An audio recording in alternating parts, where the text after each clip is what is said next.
Today was the Jets' final practice of training camp. Join us tonight as we go over our final thoughts from week 2 of the preseason, look ahead to the Giants game, and tell you what we expect from the team this season. Get ready because tonight is a very special Tuesday edition of Rockin' with the Jets.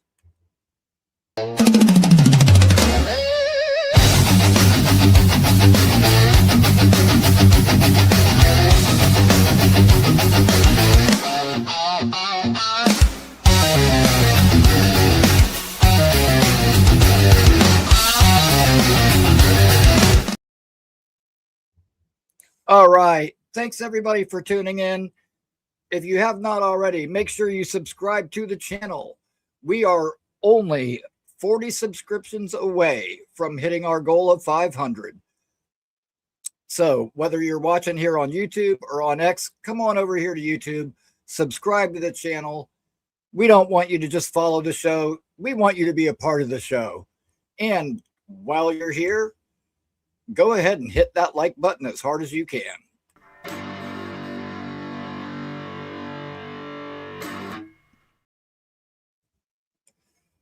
All right. Thanks, everybody, for joining me. So, the Jets' second preseason game is in the books.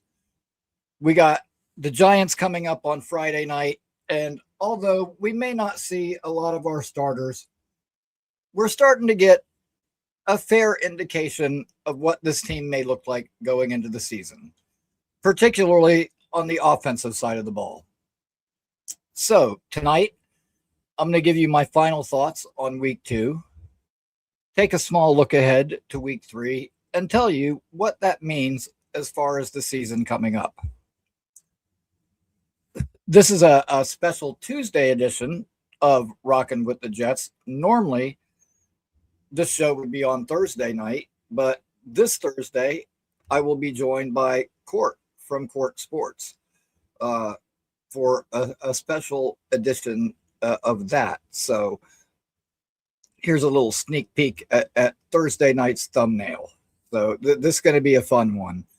So make sure you are here and tune in for that as well. The look on those 3 guys' faces is priceless, by the way.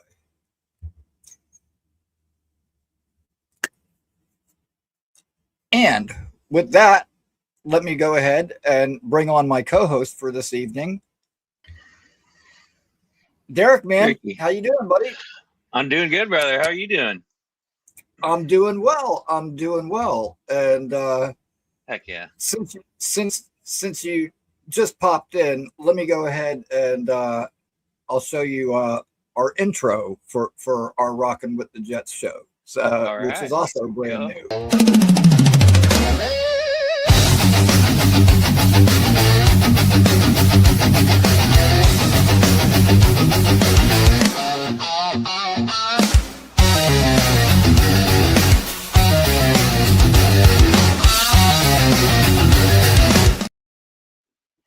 Nice.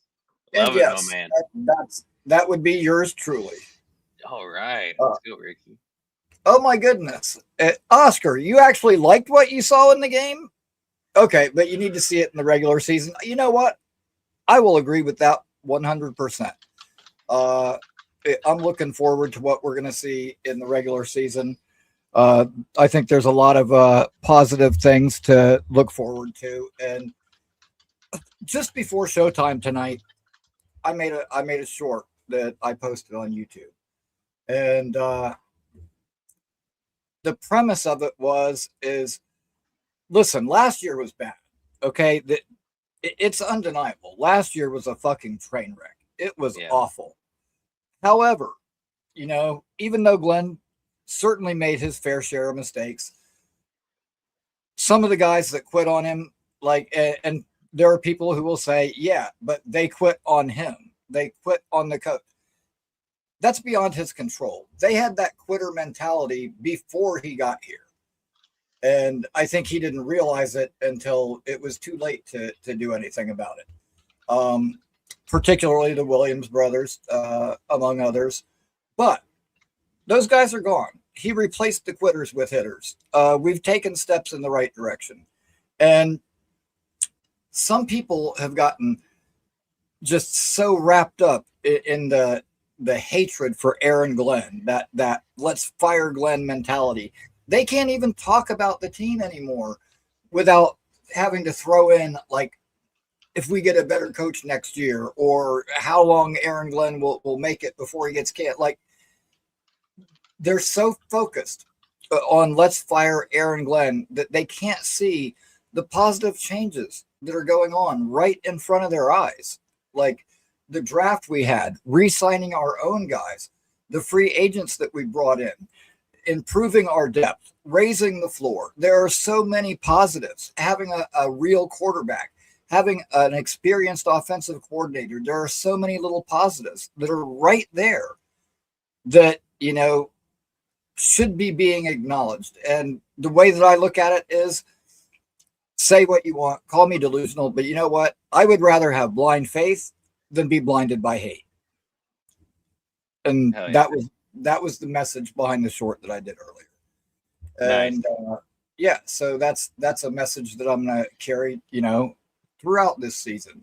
Hopefully, once things get rolling and we see a real product on the field, a competitive product on the field, hopefully some people will come around to my way of thinking and we can let go of that negative mentality, because you're not, if you allow yourself to be controlled by just those bad thoughts all the time, you're never going to enjoy anything. And I want to enjoy this season. We've had enough misery. Like, let's not take the misery from the past and carry it into the future with us. This is a brand new thing. So let's leave all that at the door, get ready for a good time. And like I said earlier, we don't want people to follow the show. We want you to call in. We want you to be a part of the show. So, yeah, man, come and join the party, and let's have a good time. With that, Derrick, I'm going to go ahead and we'll have a couple of thoughts on last week's game. All right. First thing, we'll start with that first drive. Impressive. Gino, 7 of 7. Flawless. You could, if you want to nitpick, you can say, oh, that one pass got batted, but you know what? Parham caught it. It was still a completion.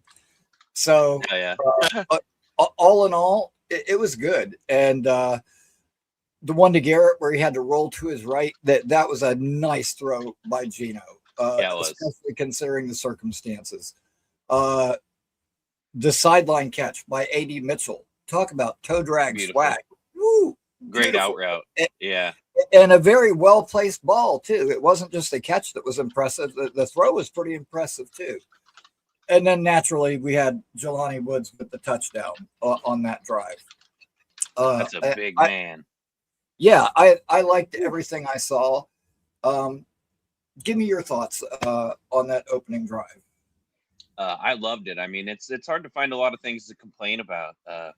With Gino with the off-season stuff, not driving around without a driver's license, and the little domestic dispute. It's nice to see him on the football field, getting some reps that actually matter. 7 to 7 was really nice. Jelani on the left side there, just breaking free and mowing down about 2 to 3 humans on his way into the end zone. I tell you what, man, I hope he's our tight end 3.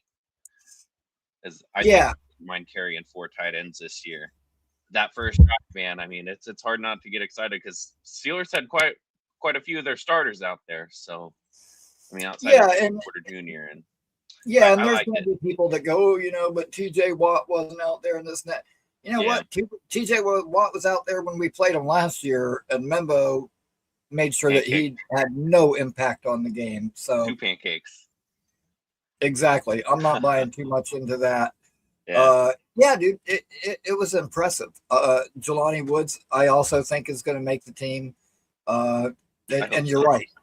And dude, I love the fact that he just trucked a couple of guys on his way to the end zone. That I will not be denied mentality that he showed on that play. It kind of reminds me of that time that Braylon Edwards carried a couple of Patriots into the end zone with him. Dude, I love that, man. That's Jets football today. Playing hard, baby. Yeah. Yeah. Not the crap we've seen in recent years. That is Jets football. Yeah. My favorite part about that whole drive, I'm not going to look too much into a preseason game, but I know it was exciting to see him go 7-7. I mean, it could have definitely been worse. It's crazy that he went 7-7 through a touchdown pass and people are still going crazy about it. Like that's going to be its preseason. But I loved you kind of seen glimpses of that accuracy that he's capable of. And because every single one of those balls was right on the money, on time.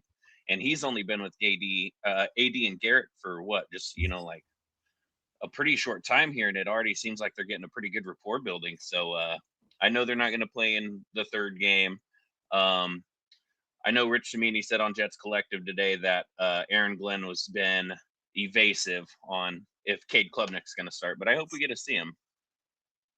You know what? I think we will. I don't know how much of him we're going to see, but I think he'll definitely start the game. And granted, we probably won't see Gino. We may not see AD or Garrett, but you know what? I really don't need to. I don't want to take a chance of getting them hurt in a meaningless game. We're not getting it doesn't make sense to put him out there even for a drive. Like you said, I also watched Jets Collective earlier today, and Rich was talking about, when they put Sanchez out there in that preseason game and got him hurt. We don't need a repeat of that shit. When Aaron Glenn got here, he was like, I don't know what people are talking about, the same old Jets. I don't even know what that is. Well, for not knowing what it is, you did a pretty good job of replicating it last year. But let's not do that again this year. We don't need to do any of those kind of things. And I don't think we will. I think this year is going to be very different. I like the fact that Brandon Tierney was talking about, this team's going to be fun to watch. This offense is going to be fun to watch. It's been a long time since anything about this team was fun to watch. Yeah. So especially the offense. Yeah, in particular on the offensive side of the ball. And dude, that's what's got me excited, because I have confidence in our defense, especially with Glenn playing the call in the place rather. But dude, the offense, like usually every preseason, the defense is like way ahead of the offense. But this year it doesn't seem to be like that. Like this year, it actually seems like the offense is a little bit ahead. So, and granted, vanilla schemes and all of that, but still, it's encouraging to see where our offense is at. I think so too. And also the play calling I liked, especially considering there wasn't any real game planning or anything. I like the fact that, Reich already is showing us that he intends to use the screen game and use it efficiently. And I'll tell you what, with Robert Saleh defense coming up in week 1, that screen game is a very good way to neutralize a Robert Saleh defense. So I am looking super forward to that. Yeah, me too. And I'll be there. So hopefully that'll come to fruition. And also, as great as Robert Saleh's defenses were, it's usually in points per game and like yards per game, but even the best of Bob Saleh's defenses still gave up a bunch of rushing yards. So just hopefully Brees can get back from that groin injury, and him and Braylon Allen will just be hammering that hole, man. I'm excited. Macho, good to see you, man. What's up, brother? Sharon, good to see you. Oscar, good to see you. Good to see everybody tonight. Yeah. And man, I completely agree. And dude, get the run defense always plagued us under Saleh. I mean, it's been an issue for even longer than that, if I'm going to be honest. But I do not think that is going to be the case this year, man. I can't wait to see Big Sweat out there, Onyemata out there, Harrison Phillips, Briggs, Jackson, like all of them. Dude, our defensive line is so deep, and I think that's going to be the best unit on the entire team. You want to go ahead and throw in, Baily and Will McDonald, and dude, having WMD for initials is pretty fucking cool too. Hopefully he can live up to that this year. But Osai, Tierney and Rich were both saying today that Enagbari was all over the place today. that's awesome to hear, because a couple of days ago it was Osai that was all over the place. So I'm fired up, man. Like, I'm looking really fucking forward to this year. Did you see ESPN did a ranking on all the defensive lines in the National Football League, and they put the Jets at the 7th best? I thought that was pretty cool. Yeah, with the potential to be really good, they said, and I would agree with that. Hell, you know what? I think our run defense may actually be better than that. So I think so. I think I think we could, possibly be like, 5, 6. Like, I think we could even be, a little bit higher than 7. That'd be nice. And somebody put out a thing today too, saying that Malik Neighbors is the better wide receiver out of him and Derrick. And it's like, dude, how can you say that? Like, the only thing similar about the two of them is they both missed most of the season with an injury last year. Yeah. But dude, Garrett had 3,000-yard seasons in a row. Yeah. Before he ever got an injury last year. Neighbors hasn't shown that he can go through one season healthy yet. So after one season is too quick. I think that was Brandon Tierney's homie that he was talking about. He's like, yeah, he's kind of a Giants bias. And I was like, yeah, because that's a crazy statement. Yeah. Yeah, that is kind of a crazy statement to me. Yeah, and a little bit far-fetched. You know what? And call me a homer or whatever. I don't care. You know me. I mean, yeah, that's right. Oh,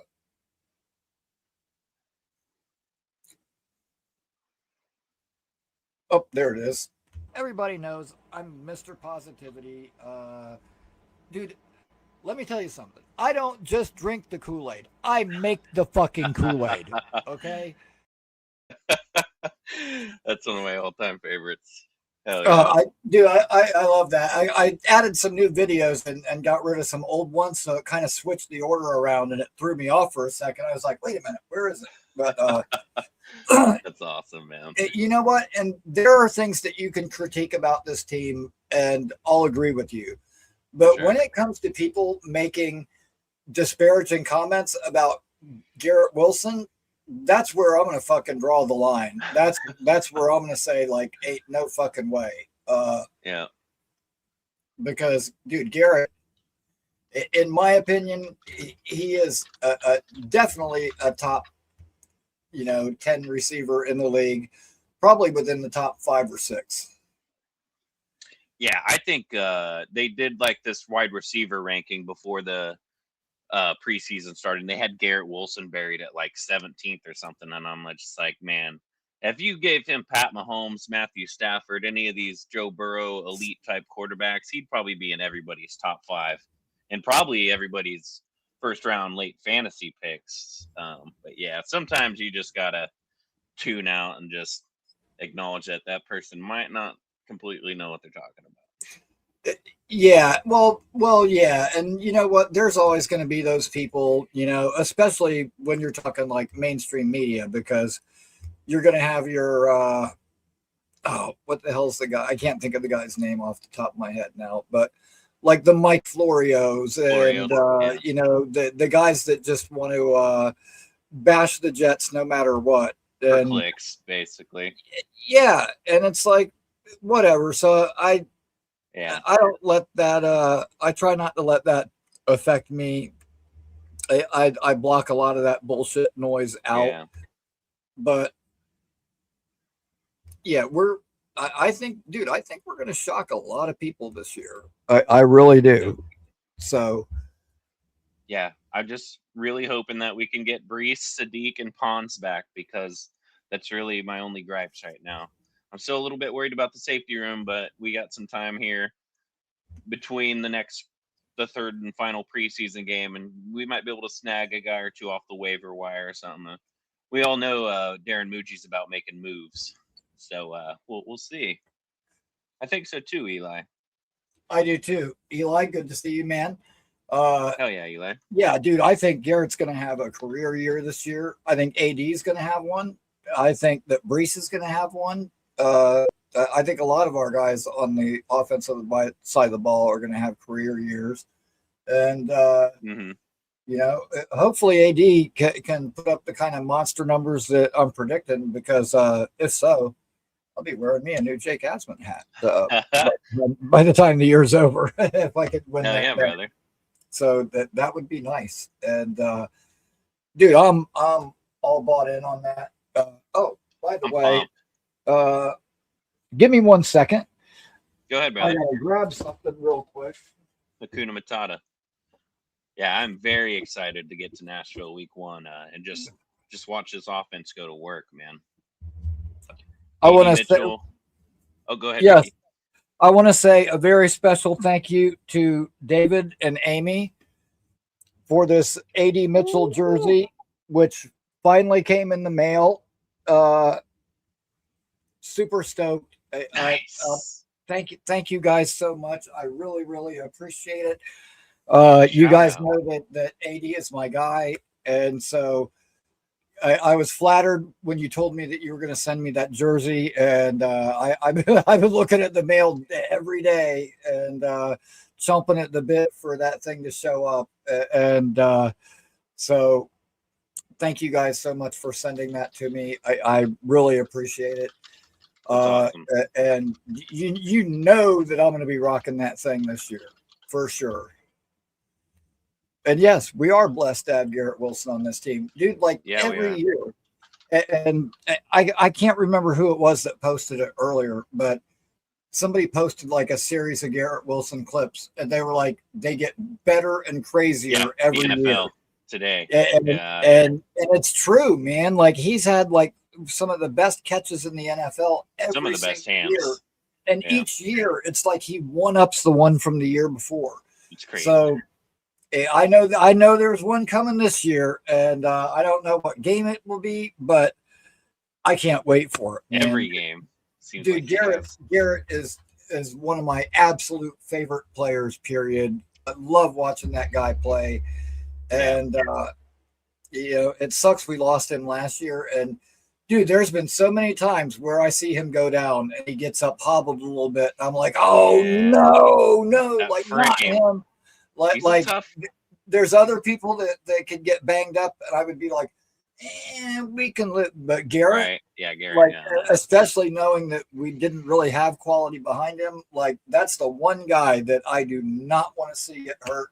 And dude, hopefully, having some good quality guys around him will even lessen the potential for something like that happening. Sure. So I'm stoked, dude. Me too.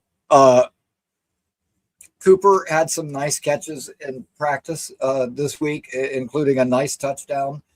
And so it's nice to see. And I know that he had like one off practice and people started freaking out. And it's like, and I think that it's going to take a little while for him and Sadiq both to like really, really get up to speed. I think they're going to be kind of worked in slowly at first.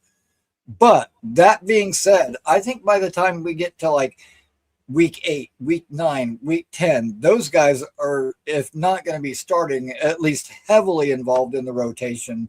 And this offense is going to be no fucking joke, man. It's going to give people some problems.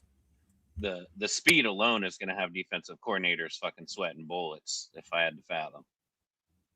We got a lot of sub 4.4 and 4.4 speed in general. About 4 to 5 guys can run a 4.4, all solid. Sadiq, AD, Omar, Brees. What was Omar's time? His 40 time? That's a good question. I think it was like 4.5 or something, but I'll hop on Google here and check it out. Yeah, because I meant to look that up prior to the show, but dude, I know that AD and Sadiq were both 4.3 guys. 4.42. Okay, see, 4.42. So you got him, Garrett, 4.4, Sadiq and AD 4.3. We know Isaiah Williams has got speed.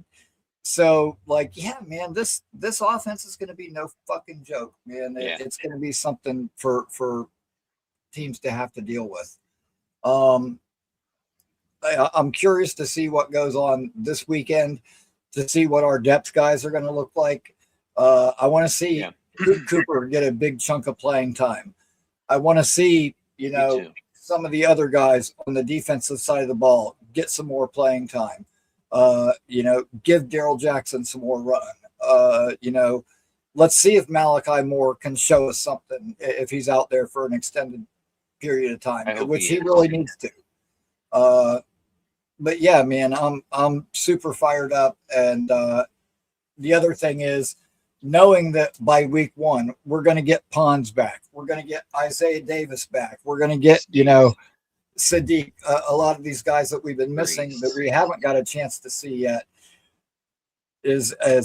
that's awesome. To me, that's a huge, because we're going to have our full complement of weapons on both sides of the ball. Yeah. Yeah, I'm excited to get after it. I think that Titans offensive line's not going to know it hit them on week 1, and I think we just come out home. And I wouldn't be surprised if we won by 9 or more points. I know that might sound crazy, but if we do get Pons, Sadiq, and Brees back, that's just because you're not going to be able to just load the box against Brees Hall and stop him like you were able to last year when Garrett Wilson got hurt. And you're not just going to be able to double Garrett Wilson when you got A.D. Mitchell type speed out there on the perimeter. So I think A.D. Mitchell is going to just be a godsend for Garrett Wilson in this offense with what he's capable to do, just with his sheer precision and route running in hands. I don't know if I've ever been this excited for a Jets offense in probably a decade or so. Very excited. It's been a long time. And, it turned out we had a really good offense in 2015 when we had Brandon Marshall and Decker. But I don't know that I was like that pumped up, before the season going into that season. Right. But yeah, I mean, it's probably been since like Holmes and Braylon, since I was like really this fired up before the year even started. Yeah, me too. So yeah, I'm looking forward to that. We got that speed. And then on the other side of the ball, dude, McDonald and Baily, we're going to see some speed off the edge too. And I'm fucking so pumped about that. Yeah, dude. The other thing is, people say like, oh, Glenn's trying to act like what he's doing here is a repeat of what happened in Detroit. But, they want to deny there's any similarity at all. But you know what? We've got Garrett Wilson is like our Amon-Ra St. Brown. Mm-hmm. They drafted Arian Smith for that speed factor, and he didn't really pan out. But you know what? We traded for A.D. Mitchell.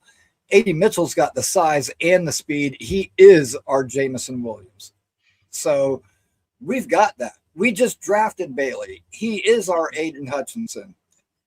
Yeah, it's more similar to Detroit and what happened there than what people are willing to admit, I think, or a lot of people. Not everybody, but some people.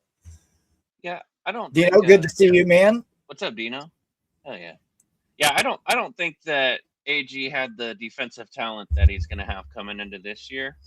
Not even probably close.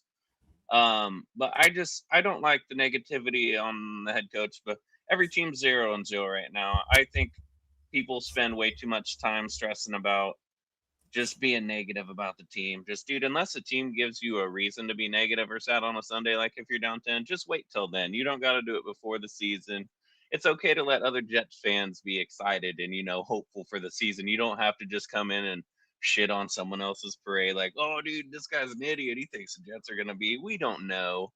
But, I mean, it's okay to let your friends have the optimism and think that the season's going to be good. I mean, it's 0-0 right now. Let's see what happens. I'm excited.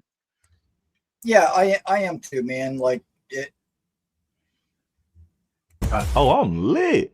Oh, what? Oh man. Oh no, I'm extremely excited. Extremely excited. Me too. Me too. He's gonna get to play with Garrett Wilson. Hell yeah. Human Fun, man. What's up, brother? Good to see you, man. Hell yeah. Thanks for joining us, everybody. Hell yeah. Everybody's starting to pile in. That's awesome to see. Hope you're all having a great one, man. Thanks so much. Right on. So, dude, there's only so much we're going to be able to glean from, this Giants game. Yeah. I can't wait for week 1 to get here. Same. Dude, we are so close. And you know what? It really sunk in today because I was like sitting here. I go to look at X and somebody posted like this FSU post, but they're like, game week Saturday, and I was like, holy shit, it is. Like it's here. And so yeah, man. We got college football cranking up this weekend. Thursday. NFL is going to be right around the corner. Like it's here, man. It's time. It's the best. Winning football is returning to New York. It is back, and Robert Saleh is fixing to get his ass handed to him on September 13th, and I cannot wait to see that shit. Fucking so fucking pumped. Let's go. I'm going to bring on a caller right now. I know he's always pumped. What's up? I just drank my Kool-Aid right now. Hell yeah, beast. Good. What color was it? Cherry Kool-Aid. Well, there you go. There you go. You know what? Yeah. I got to admit, I do like the red Kool-Aid quite a bit. Red is good. Being a Jets fan, you would probably think, I should be drinking the green. The green's okay, but I like the orange and the red probably the best. But yeah, honestly, I like all of them. Like we used to have the blue ones and the Coke machine. The blue raspberry. I like those too, man. Oh yeah. Chris B. I love that pass that Gino did to Woods. That was a nice little slingshot. Yes, it was. It was a good little slingshot, and I mean Friday when we play these Giants, I don't know what they're gonna do. This is not gonna sound like it's gonna make any sense. Yeah. It's good, and somebody I can't remember who it was. One of the I can't remember if it was a call or a super chat. Now, actually, that I'm thinking about it. But somebody was talking about Robert Saleh. And listen, I get it. Everybody wants to talk shit about Saleh because he's not here anymore. He's not our coach anymore. He's the enemy now. He's the adversary. And they were like, I think he's making the same mistake he did with the Jets. The interior of that defensive line looks light. I think their interior defensive line is going to be a problem. And I'm like, do you guys not know who Jeffrey Simmons is? Like, that motherfucker's one of the best defensive tackles in the entire league. That guy's a beast. When you actually sit down and watch them, he's all over the place. Like, I don't know how you came up with that analysis that's the weak spot on their team. That's a problem. Dude, that's probably one of the best positions on their team as far as players go. Like, he's probably one of their very best players. When I went to sit down and watch tape of him, like, immediately, there was like a sack, a run stuff, and then another sack that was also a forced fumble. And I'm like, holy shit, I've watched like 5 plays and he's made 3 monster plays already. Like, this guy is a friggin' problem. Yeah. But he's probably top 3 to 5. Oh, hell yeah. Hell yeah. But being that he is that good, when we acquired Sweat and he was pissed about it and was like, dude, that kid is really good. He has the potential to possibly be, if not one of the best defensive tackles in the entire league. Dude, that holds and this isn't a fat joke because I'm talking about Sweat. When I say that holds a lot of weight coming from him, it does. Yeah. It really does. I mean, I guess it could be a fat joke, but it wasn't intended to be one. I thought about it as I was about to say it. I was like, people are probably going to think that I'm doing one of those wordplay things that I like to do, and maybe I did. Maybe it's just so ingrained in me to do that now that I just do it second nature. I'm very excited about Sweat. I seen a highlight clip and he was chasing down Pat Mahomes in the backfield, and he was closing speed, and he still got the tackle. So he's for how much he weighs, that guy can move, and he's going to be a problem on this defensive line. I'm just the thing that I'm most excited and elated about is just how much we're going to be able to create a pressure rate just with our interior defensive line. By far the thing I'm most excited about. Right. And I think a lot. Go ahead, Beast. We should beat the shit out of these Giants one more time, and then give them the foot in the ass and just tell them we're here, we're ready. Last year was a hoax. This year it's now these two things: put up, or you're gonna shut up. Hell yeah, Beast. Yep. Well said.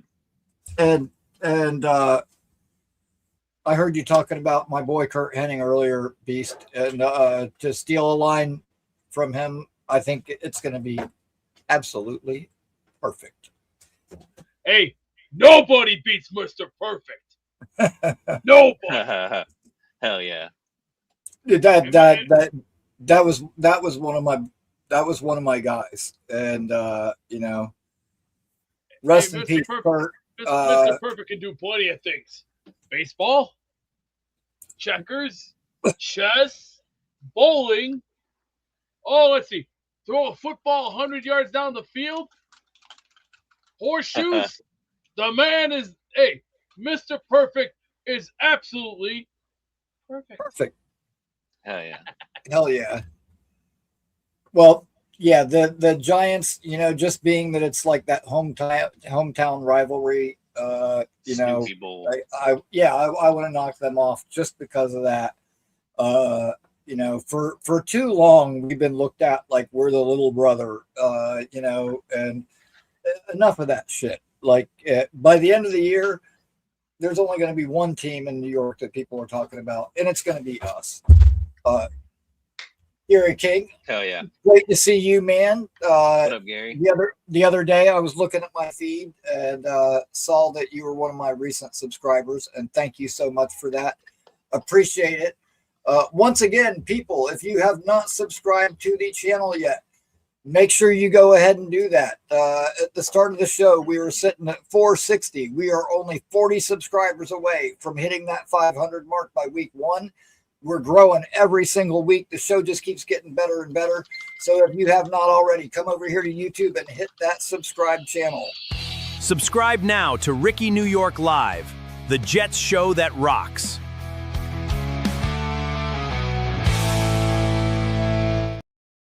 Hell yeah. Hell yeah. So what you doing on a beautiful night like this? You know what? Sitting around. You got anything for me this week? Hanging out with my fellow fans. Couldn't ask for anything better. To that kind of middle of the week. Oh, lovely. That gives me time to take a shower, wash my sack, do what I need to do, and then the rest is cut and dry. Hell yeah, Beast. Hell yeah. What more could a Tuesday be for? About good old tennis, because knowing me, I'm taking care of a 2-year-old little boy, and I just went and got peanuts for the little guys, and the rest is cut and dry. Oh yeah. Oscar, we're not going to carry that over here. That nonsense belongs somewhere else, not on this channel. We're not going to. Yeah, because don't touch Duke's property, or else you'll get right on. Oh, that's gay. So, what the fuck? Is it, Derrick? Is there anything in particular that you're looking for in this Giants game coming up? Not really. I know it's a meaningless game, but I always love beating the Giants, just because if we can. Outside of wanting to see Cade Klubnik start, I've really been liking what I've been seeing from Jordan Clark at the nickel in our defensive packages this preseason. I don't know if he'll make the roster as I don't know if he'll make a corner room spot. It's probably kind of going to be built up with Pons and Brownlee, but I'd love to see him make the practice squad. I think he's got a great work ethic, and I think he's got a great mind. And his dad, Ryan Clark, was one of the best safeties in terms of just football IQ that I watched growing up, as much as I dislike the Steelers. But not much. if we sit Cade, I get it. He's our backup quarterback. It's going to be tough for me to get, like, I'm going to watch the whole game, but it's going to be tough for me to get invested if I see Bailey Zappi and Brady Cook out there for an entire 4 quarters. But, I guess the most important thing is just getting to week 1 as healthy as we can be, getting ready to face our former coach in a game that I definitely think is a must win. I know some people got mixed feelings on that, but if you stack up I think it is. If you stack up like the Jets and Titans rosters, I don't think there's any reason that we should not win that ball game, even though it is a road game. But I'm very excited to get the preseason wrapped up with, especially seeing what I've seen from Gino and Cade Klubnik this far, brother. Yeah, I'll agree with that. I want to come out of it healthy. I would like to see Cade. I don't want to see too much of him, but I do want to see him. A driver too. Like I referenced earlier, Malachi Moore, man, the clock is fucking ticking, dude. This is going to be one of your last chances to really show something and possibly make this team or not. So I would like to really see him step up and take advantage of this opportunity. And the one other thing I would like to see is I would like to see some extended look. If we're going to look at the guys, further down the depth chart, I'd like to see some extended time for Malik McClain, Florida. Me too. Former Florida State guy. And, you guys know how that goes, man. I think he's shown some flashes that you could feel good about. I love the way that he can separate. Arian Smith can separate as much as I like the guy and hope he makes the team. He just can't catch a football he's allergic to the football. And, if McClain has to be if he's got a chance to get our 5th or 6th wide receiver spot there, I'd love that.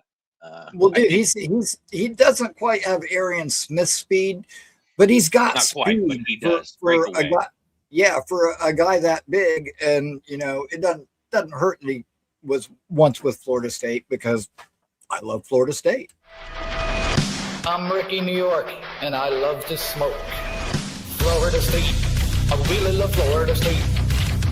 Hey, easy Thomas, you know it's from Florida State. At any rate, I call into smoking debate. Florida State, I really love Florida State. At any rate, thanks for taking my call, G. Yeah. And this is his chance, man. This is his chance to show what he's got and make this team because, dude, Arian Smith, I don't care how fast he is. The guy drops the ball constantly. It's been a problem ever since he's been here. And make no mistake, Arian Smith, he's on the bubble. He is, man. He is on. That's a big-ass bubble, AZ Blue. Fucking, yeah. He's probably only here just because Muji took him and he wants to give that 4th rounder one more year. But he might have to lock in on that special teams because I don't know how many passes he'll be catching. But I'm rooting for him, but I got my doubts. What's up, Greg? Greg? Man, good to see you, brother. Yeah. You know what? I can somewhat agree with that, but I hate hearing like, oh, well, he's here because they drafted it, and it would suck because we did just draft him last year. Same thing with Malachi Moore. But if AG and Muji have shown us anything, it's the fact that they're not afraid to admit they made a mistake and correct it. They did it with the coaching staff. They've done it with other parts of this roster. And, dude, if he doesn't step up now and show something, it just may be time for him to go.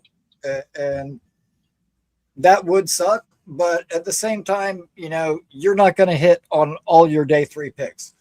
And that's been the big criticism I heard. People like, oh, Muji has sucked on day 3. Guess what? AC Thomas was a day 3 pick from last year. He's going to be one of our starting corners. He may end up being cornerback 1, but by the time the year is over with. I don't like that criticism, to interject here real quick, because if you look around at even some of the best GMs in the National Football League, they don't always hit on their day 3 picks. I mean, sometimes you're just taking a flyer on the guy just because he's got not always prototypical size. So I feel like that's an unfair criticism, but I mean, I guess at the same point you got to see it. But hopefully, I'm rooting for Arian. I got my doubts, but I'm pulling for him. Now, Tyler Barron, he may end up being a miss, but he was our last pick from, in last year's draft. Malachi Moore, although he hasn't taken another step yet and he hasn't really showed us much this year, he was responsible for some of our only turnovers last year. Like, there is some potential there at least. But yeah, like, dude, AZ is a good football player. Kiko is better than a lot of people give him credit for. And I think he's going to end up showing us something this year. So you could say that last year, the day 3 picks are kind of 50-50.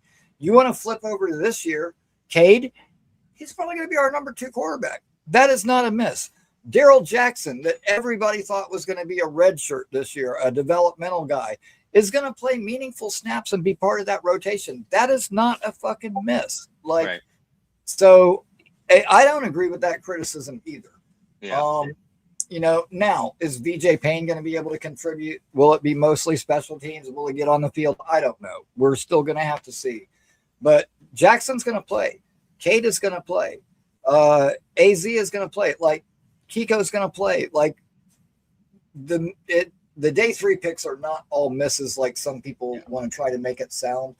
And, dude, I think a lot of that is, like I talked about earlier, man, like, people get in such a big hurry to try to find anything that they can bag on AG for.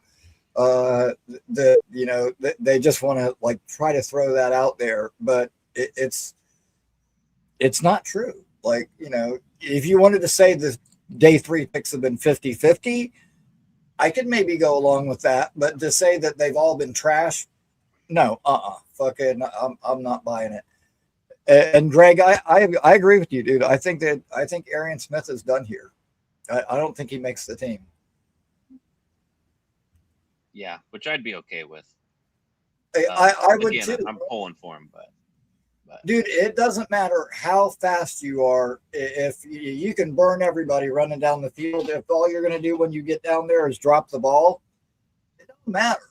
Like, so yeah, I unfortunately, I think his time with us has kind of run its course, and I would not be shocked when Sunday rolls around if he ain't here anymore. Yeah, I think there's a good chance that we see Arian Smith a lot in that Giants game, and playing with 3rd and 4th string quarterbacks or not, you better show up, because you never know if that's going to be your last chance to make this roster or not. And that's why everybody that goes out there, you better hope that you bring your best on that day, because these reps do matter to a certain extent in terms of trying to make a 53-man roster. Just go out and play with some passion if you make the roster or not. Let's just go beat the Giants' ass, man. That'd be great. Fuck yeah. And Greg, great comment about Arian Smith. As in last to line and first to go. Dude, awesome. Ronnie James Dio reference. He's the last in line. Fuck yeah.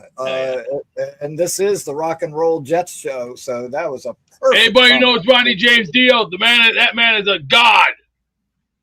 Yes, he was. Yes, he was, man. Absolutely. And who do you think in 2015, Metal Allegiance made a song for him called We Rock? Yeah, well, that was one of his songs. That awesome one too. Hell yeah, nicely good to see you too, man. What's up, nice? Yeah, dude, Dio was awesome. Seen Dio solo a bunch of times. When he had Vivian Campbell there, and also saw him with Black Sabbath a couple of times too. So that was cool. Saw him when he was originally with Sabbath, and then I saw him when he rejoined Sabbath later on. So, No, we're not going to have no scam likely calls coming in on the phone. I'm in the middle of a friggin' show. Knock that shit off. Dude, like, everybody I know knows not to call me during these hours, and then I get one of these dumbass calls. Constant all day long that happens to me. Anyways. Oh, I get those too, Ricky. Don't ask. I get hundreds of those morons call. It's like, excuse me, do you have anything? Do you have a life? Do you have anything else better to do? It's like piss off. Yep. Hit him with it, beast. Hell yeah. And you know what? And even though this is a rock and roll show, I would be remiss if I didn't flip it over for just a second to talk country music, because we lost two legends today. Dolly. Yes. Those breasts are gone. They're no longer with us. And that's Rest a shame. in peace. It sucks. Rest in peace. Rest in peace. Yeah, she was good at her job. She was. You know what? She was actually a tremendous person, as well as, you know, just a star for a singer. But dude, that sucks, man. Like, this has been an awful year for the music world when you think about it. You know, not just Dolly Parton. Too, yeah. We lost Ozzy, Eddie Van Halen, Lemmy. Like, we've lost a lot of over the last year. It's tough. It's got to hope their music will live on. Terrible. And I've dreaded this. Well, yeah, I guess so. You know, that might be good for him. He doesn't actually have to hold on to the ball. He can just bat it around. He's not the tallest guy, so I don't know if he'd even really be good at that. But he needs to try something else besides football. That's for sure. Yeah, he might just be a special teamer. If not for us, for someone else. Because he had those drop bombs at Georgia too. That's why a lot of people shied away from him. Yeah, I mean, dude, the only way he has a hope of having a substantial role on an NFL team is that some of the NFL team has a mental lapse and decides to hire Gary to be in their front office. Other than that, I think he's done. And I don't know if I want to waste a roster spot on a guy that's only a special teams player. Yeah. Like I could see it if it was like Isaiah Williams. You know, he's a special teamer, but you can put him in certain situations on offense and he can give you something like he did last year. And now this year he's taken another step. Arian Smith is like the reverse of that. Like, he gives you something on special teams, but when you put him in on offense, he gives you nothing. Yeah. You know, and people say, oh, you know, he had a really good catch the other day in training camp. Yeah, 1 out of 10.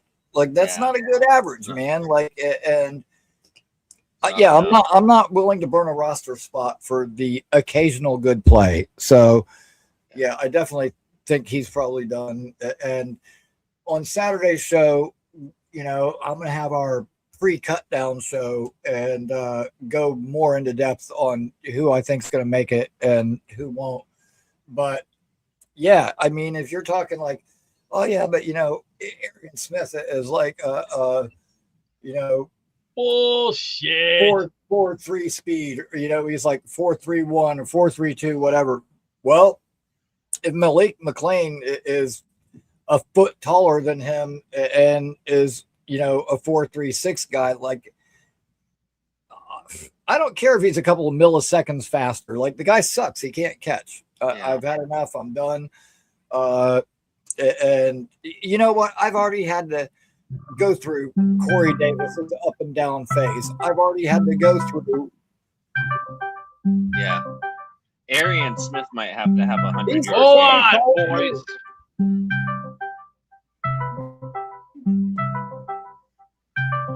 You good, Beastie? Hold on. Damn it. No worries, my man. Got it. At any rate, like, yeah, man, fucking. Yeah, Arian might have to have 100+ yards to make this team. I'm the fucking phone with people. You know what? It depends if he's healthy or not. If he's healthy, I would take him because I like Trey Benson. I like Trey Benson a lot. Fucking, I was a huge fan of his in college. Dude, like, it, you know, as Jets fans, you guys probably didn't watch this the way I did, but when he was in college, like, dude, I would watch him and Jared Verse go back and forth on Twitter all the time, talking smack to each other about who was the faster player, and they would race each other all the time. And dude, I love that competitiveness, and also it was highly entertaining. the back and forth between them. And dude, Jared Verse is a beast. We're gonna see him in week 5 now that he's a Brown. Mm-hmm. Yep. Dude, you know what I want for week 5?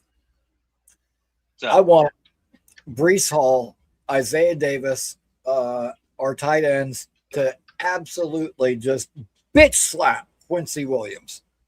Okay. That motherfucker, after that Jacksonville game last year, that was probably one of the worst games I've ever seen by a linebacker, especially in coverage. Dude, I just want to go out there and just fully embarrass his ass. You know what? You want to fucking quit on us year after year, fucking when things start going bad, you're ready to hang up the fucking cleats. You didn't like losing with the Jets? How about try losing to the Jets? See how you like that. Yeah, that'd be a good dub. That's what I want. That is gonna. I want that to be like our Quincy Williams revenge game. So, ooh, that's a good question. That is a good question. I don't know if we're gonna carry 5 because Nguanu is technically gonna be our running back 4 probably instead of a kick return 2 man. It's a good question. I'm not for sure. I'd be okay with it because running backs get hurt a lot. You wouldn't necessarily have to rely on that waiver wire too much. I'd be okay with it. I don't know if I see it happening. Right. I'm not entirely sure either. Like it would be hard to picture them carrying 5. But at the same time, man, like, yeah, running backs do get hurt. So yeah, we'll see it shake out. Yeah, Quincy was not a fan of Quinnen leaving, that's for sure. Yeah, he definitely wasn't. And but that's the business. It is the business, man. And you know, and you know what? Quinnen had already quit on us. So like I said before, we got rid of all the quitters, all those guys that solid coddled them and made them soft and let them think it was okay when they fucked up. You know, it's okay. We'll get them next time. No, it's not okay. We don't need to get them next time. We need to fucking get them this time. And I'm just glad that whole, you know, soft, you know, spineless mentality is gone. So that's one thing that I'm gonna look forward to, you know, this season as far as this team goes. Like, I don't think we're gonna see that quit. I think we're gonna see those guys go out and fight until the very last whistle. Yeah. One thing I do know, I know it's just preseason, but it does seem like everybody that's getting a chance at reps in this 180 minutes that were gifted before every NFL season, it does look like the boys are playing with a lot of, just like a lot of, I don't know. They just seem like happy to be there, and they look like they're playing hard. And I think that, I love, I've always been kind of, you know, like hit or miss on, pre-game speeches, let alone preseason game speeches. And Sean, I'll answer this question for you. Why would you put your body on the line for a tanking team? Well, because first of all, you're getting paid millions of dollars to play a sport for a living. Number 2, even if you're on your way out the door, this is your job audition for your next team. This is your job audition for where you end up going next. You're putting it on tape. Like, you know, you need good reps to make another team. In that sense, the NFL is almost like the internet. You say something on the internet, it's out there forever. You can't take it back. Yeah. In the NFL, when you put some bullshit on tape, it ain't ever going away. It's there forever. Yeah. So, I don't think that players tank. I think head coaches and organizations might tank. I'm gonna, but the players need to do your point, so we can take care of the global studio business off air, not on air. No worries, brother. I'll bring him back in a minute when he's done with this phone call. But I'm right there with you, though. I don't think players tank because you're not going to get another job if you're just out there playing bad football. You need to show good reps because even on a team, the head coach or the owner or the GM might be trying to tank and lose games, but the players are not out there to lose games. I don't know if I could ever get behind that logic. Yeah, and I get that your health is your life, but dude, your health is at risk whether you're playing, on a winning team or a losing team. If you're playing in the NFL, your health is on the line either way.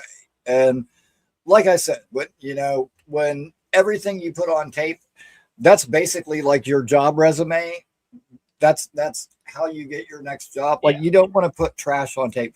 And listen, tanking that's like a fan thing. Like NFL players don't really tank. Fucking no. Like organizationally as a whole, they don't purposely go out and try to lose. Not coaches, not players. Now, from an individual standpoint, yeah, there probably are some guys that quit, but I don't think that like as a team, it's a concerted effort where, the coach huddles everybody up and says, okay, guys, go out there and just drop the ball and look like shit because we need to lose these next couple of games for a draft pick. Like that shit doesn't happen. That's something that fans imagine in their mind, but that's not reality. I don't think so either. Yeah, it's that's just crazy, man. Big fella, what's up, brother? What's up, man? How you doing, man? What's up, buddy? How are you? Man, I'm doing good. Good. How y'all doing? Doing good, brother. It's nice to see you. Thanks so much for joining us. Yeah. Yes, absolutely. We're trying to spread the good vibes and the optimism and looking forward to this thing getting going, man. It's like, it's so close. I feel it in the air. I really think we're going to beat Tennessee, bro. I do too. Me too. And I don't know if it's going to be 31-17, like I said to Jake, but I do think it's going to be an ass kicking. Yeah, I see us having like a lot of advantages roster wise compared to them. Coaching wise, I'm calling it a wash, to be honest. Saleh wasn't great when he was here. They got Dable, but Dable wasn't that great a coach either. So, AG, we know his story from last year. So, I don't know. To me, it's kind of a wash. I just hope, our talent is more than theirs and, we pick up that win. I think that from a talent standpoint, we definitely have the edge. I'm not going to judge too much, from what I've seen in preseason, but what I saw the other day, like, we've been talking a lot about David Baily, that explosive first step, how fast he gets off the ball. That's like the opposite of what I saw from Jermaine the other night. Dude, he did not have an explosive first step. He looked slow. He still doesn't look like he's all the way back from that injury. And which sucks because I really liked Jermaine. Like, that was one of my guys. I loved him in college. But yeah, I think from a talent standpoint and their offensive line, I think is a huge liability for them. Cam Ward is one of those quarterbacks that carries the ball like a loaf of bread when he starts running around. And I see the potentially to force fumbles that way. And I'm very optimistic going into that game. Yeah, I mean, he had 11 fumbles last year, from what I understand. So, that's a lot. So, if Will McDonald and David Baily can get to that quarterback, that ball's coming out. So hopefully we can get some turnovers, make some short fields for Geno, and get some TDs, man. That's what we're looking at right now. Facts. Yep, and we've got a real quarterback, so we're going to be able to score points this year. So, no, absolutely. I mean, we like I said in I forget what show it was on. It might have been this one actually. We haven't had a quarterback that could throw the ball down the field since Sam Darnold. Yeah. Honestly, Rodgers, he couldn't do it after he got hurt against Denver. He couldn't throw the ball down the field. So we really haven't. So it's good to have Gino be able to stretch that field. Hopefully Klubnik can learn from him, and grow. So next year, hopefully he can start, but we'll see. I do. I see I see a lot of good things coming. Me too. Yeah, I do too. And just to answer that person's question real quick, my thoughts on Jackson Dart. He's okay. I don't think he's like a top tier quarterback, but he's all right. But I will say this, him and Scatabo too, for that matter, if they don't adjust the way they play a little bit, yeah, neither one of them is going to stay healthy for a season. Availability. Yeah. I like Dart a lot. I wanted to draft him, but if you can't stay healthy, man. Yeah. Sorry, go ahead, big fella. I love Jackson Dart, dude. That's why I wanted to draft. I mean, I wanted us to go in the second. I wanted us to get a second first round pick and take him, but didn't happen. He's a good quarterback. Like you guys said, he can get injured. He's in the blue tent a lot, but his talent is undeniable. He can throw the ball down the field. He can run the ball. He's a tough kid. He's got leadership ability. Mm-hmm. And, he could just stay healthy. He's going to be a hell of a player. I think so, too. I like his moxie. Yeah, it's like our quarterback's coming next year, our long-term quarterback. And listen, I like Cade. I don't know that I'm ready to go as far as to say that he'll be the long-term answer. But, dude, even if he's our long-term backup, for a fourth-round pick, that's awesome. Oh, yeah. And me personally, I'm not on the March for Arch thing, but, dude, I'm a Darian Mensa guy. Yeah. I really like Mensa. Dom C, the great Dom C, is also a Mensa fan. He agrees with me. And I think being in Miami with the weapons down there, I think he's going to have a huge year. I think he's going to climb up people's rankings. And I wouldn't be surprised if him and Arch were sitting atop of that quarterback pile next year. Oh, I agree. I agree. For sure. I like Dante Moore, too. I think he'll be up there. But I'm a big Mensa fan. myself. I think Mensa's going to leapfrog more in that pecking order next year. I agree. Mensa is my favorite college quarterback right now, but we'll see how this season shakes out.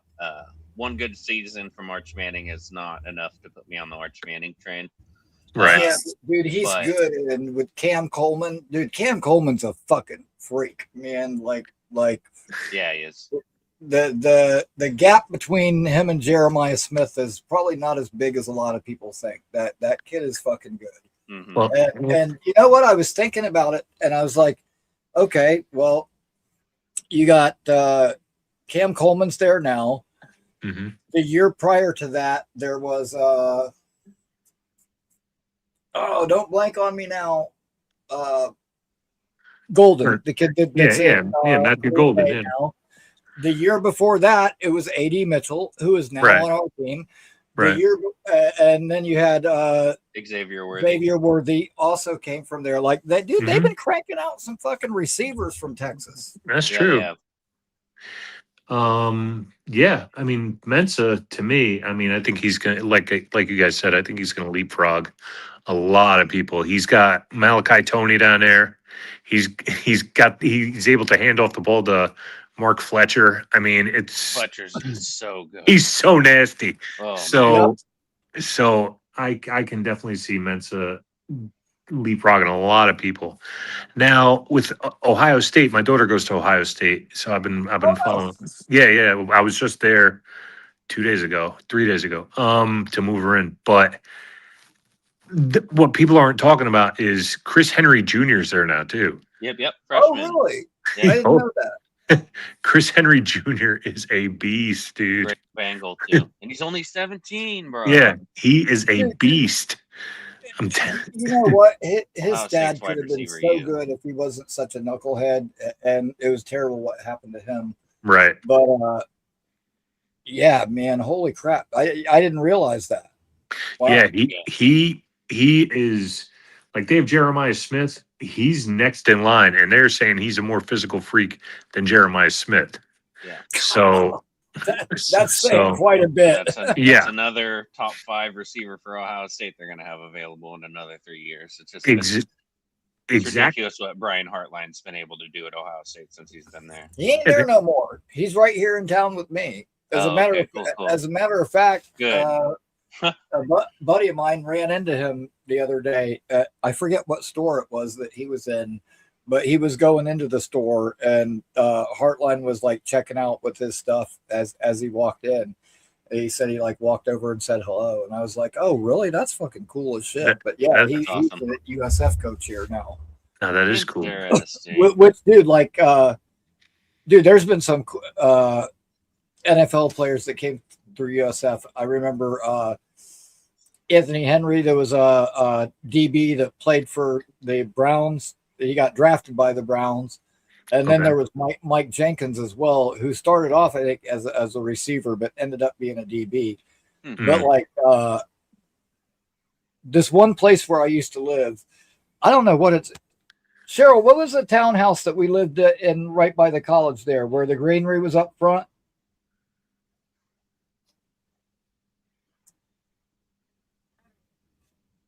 Campus Walk is what it was called then, anyways.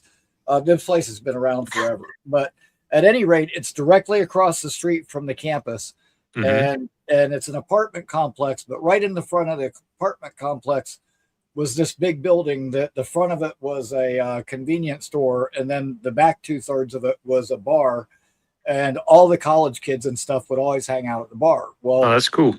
There was plenty of times where like the greenery, it's 3 o'clock in the morning and it is closing. I'd be like, "Hey, I live right back here, man. Come on!" And everybody would just kind of follow it and follow. But we had a bunch of people there partying one night, that's awesome. And my wife was like, "Who is that guy?" And it was Mike Jenkins, and he was there hanging out, and I think he was like talking to one of our neighbors, and he ended up. And I remember one time, ironically, Anthony Henry ended up going from the Browns, ended up on the Cowboys. And one night I was watching a Cowboy game, and Mike Jenkins and Anthony Henry were their two starting corners. And I was like, I've hung out with both of those guys. That's awesome. At the bar by my house, which that was cool. I remember like Jenkins thought that for sure that he was going to get drafted by the Bucks because I guess he had a really good visit with them. Cool. And then didn't. But I'll tell that story some other time because this is that show. I don't want to get too sidetracked on that stuff, but good. Yeah, just cool little thing. But yeah, Hartline is here now. That's cool, man. Yeah. And a quarterback that nobody's talking about right now. Everybody's talking about like Mensa and Manning and Moore. But what about Sand? Julian's good. He's undersized a little bit, but I think he broke the NCAA record for completion percentage last year. That could be his weapons, but yeah, I think he's got a high upside. I think he'll be draft eligible after next season. I think he's going into his junior year. Be worth taking a look at. He's got some good intangibles. I love his accuracy, but I might have to see another year for him. But I like Sand a lot. Not gonna lie. Yeah, I would agree. I'm still sticking with the philosophy that I want one of the guys with the M name. Okay. Be it, Mensa, Manning, Moore, Maava from USC. There's another one. Messmaker. Mestamaker. Yeah, North Texas, who is at Oklahoma State now. Yeah, I'll be keeping an eye on him. So yeah, ironically, a lot of the quarterbacks have M names. So dude, Zach, man, good to see you, bro. I haven't seen you in a while. Good. Call in if you got a minute. Hadn't seen Zach in a minute, man. Awesome. Yeah, I don't know about Julian saying right now. Yeah, I don't either. I'm just throwing his name out there. Yeah, I still want to see a little bit more from him. Yeah. So I think he's good. I'm kind of TBD on that one, but yeah, I think he's a former 5-star when he committed to Ohio State. 5 stars don't always pan out, but that receiver core, I think he's going to do good. I sometimes I don't want to let the great qualities of a wide receiver core that a quarterback has in college because I'm not sure how well that translates to the National Football League. But I like saying I'd be okay with putting him in my top 5 quarterback as of right now coming into this season. Yeah, Mensa definitely high up there though. I think he's going to be maybe getting a trip to New York as one of those 4 quarterbacks that annually get the invite. I would not be surprised to see Mensah get asked to see if he wants to go to New York. Yeah, the only thing you worry about with saying is that he has those weapons, and you don't know Right. if it's a product of him having these great Yes. great tools. I mean, you could have a crappy quarterback and throw it to like the best wide receivers, and make the quarterback look good. So Yeah. I don't know. But he's got the potential to show us a good year. I'll be definitely keeping an eye on him for sure. Yeah. Well, that's good. Yeah, it should be Good. fun. Well, I gotta get going, gentlemen. But thank you for having me on. I appreciate it. Thanks for joining us, brother. Man, dude, always good to see you, big fella, man. Yeah. And Can't wait to meet you in Nashville, buddy. yeah, Derrick, I'm going to see you in Nashville in about, what is it, 18 days, 17 days, something like that. It's close, man. So Close. it's getting there, bro. It's getting there. I know, man. I can't wait. Oh, Thanks I'm so much jealous. for the I time, gotta get some things worked out and figure out if I can make it to a game this year and which one it's going to be. If I can make it to a game, it's probably going to end up being the Browns game. Yeah, Okay. Because I've had two different people offer me a ticket to the game that would be paid for, which is awesome. But one of those people is like, bro, I got you for the restaurant takeover the day before. I got you for the tailgate, the game, the everything. All you got to do is get here and have a place to stay for the night. Boy Green package, hell yeah. Hopefully Charles Gorman's not watching this and I don't tip him off, but I'm probably going to be hitting him up for the place to stay for a night. But that's okay, man. You know what? I'll come home from the restaurant takeover all baked, and me and Charles will watch a little Spider-Man, and the next day I'll go. There you go. All good. Hell yeah. All right, gentlemen. Take care. Have a good one. All right, man. Have a good one, big fella. Bye. Hell yeah. See you, buddy. Hell yeah. Awesome, man. The big fella. Always good to see. Let's go. So, yeah, man. If I make it to a game this year, it's probably going to end up being the Browns game. Initially, I wanted to go to the Chargers game because I wanted to go out to LA, revisit my old neighborhood over there, get to hang out with Addison, Rick Kent, and there's a bunch of people going out to that one as well. Cool. So that would have been a great time. I don't know that that's going to happen because, dude, everything out there is more expensive. Crazy expensive. When I lived out there, I went from living in like a 2-bedroom apartment here that probably was costing me like $400 a month at the time to living in like a trash studio apartment that was awful over there that was costing me like almost $1,400 a month. And dude, this was in like 1989. So I can't even freaking imagine now what it would be like. And the plane tickets aren't cheap. The hotel's probably cheap. I mean, just even to Uber back and forth from the game from wherever I'm staying is probably triple the price of what it would be here. So right. The cost of living, that's the word I was looking for. The cost of living difference between here and there is substantial. So unfortunately, I just don't think that one's going to be in the cards for me as much as I would like it. So I'm probably going to go to the Browns game. If I can work it out, maybe I'll coordinate with Addie and those guys. And if there's a game that they're going to in New York, maybe I can coordinate where I'm in New York at the same time where I still get to see those guys and hang out. But sooner or later, that's definitely getting checked off the list. Hell yeah, man. But yeah, dude, it was, and it wasn't nice, but you know what? It was cool. I lived right off the Sunset Strip. I could walk out my door and walk a block away, and all those bars, the Whiskey, the Rainbow, the Roxy, like they were all right there by my house. It was awesome. Probably about 5 or 6 years before I moved into the apartments at like Sunset Terrace where I lived.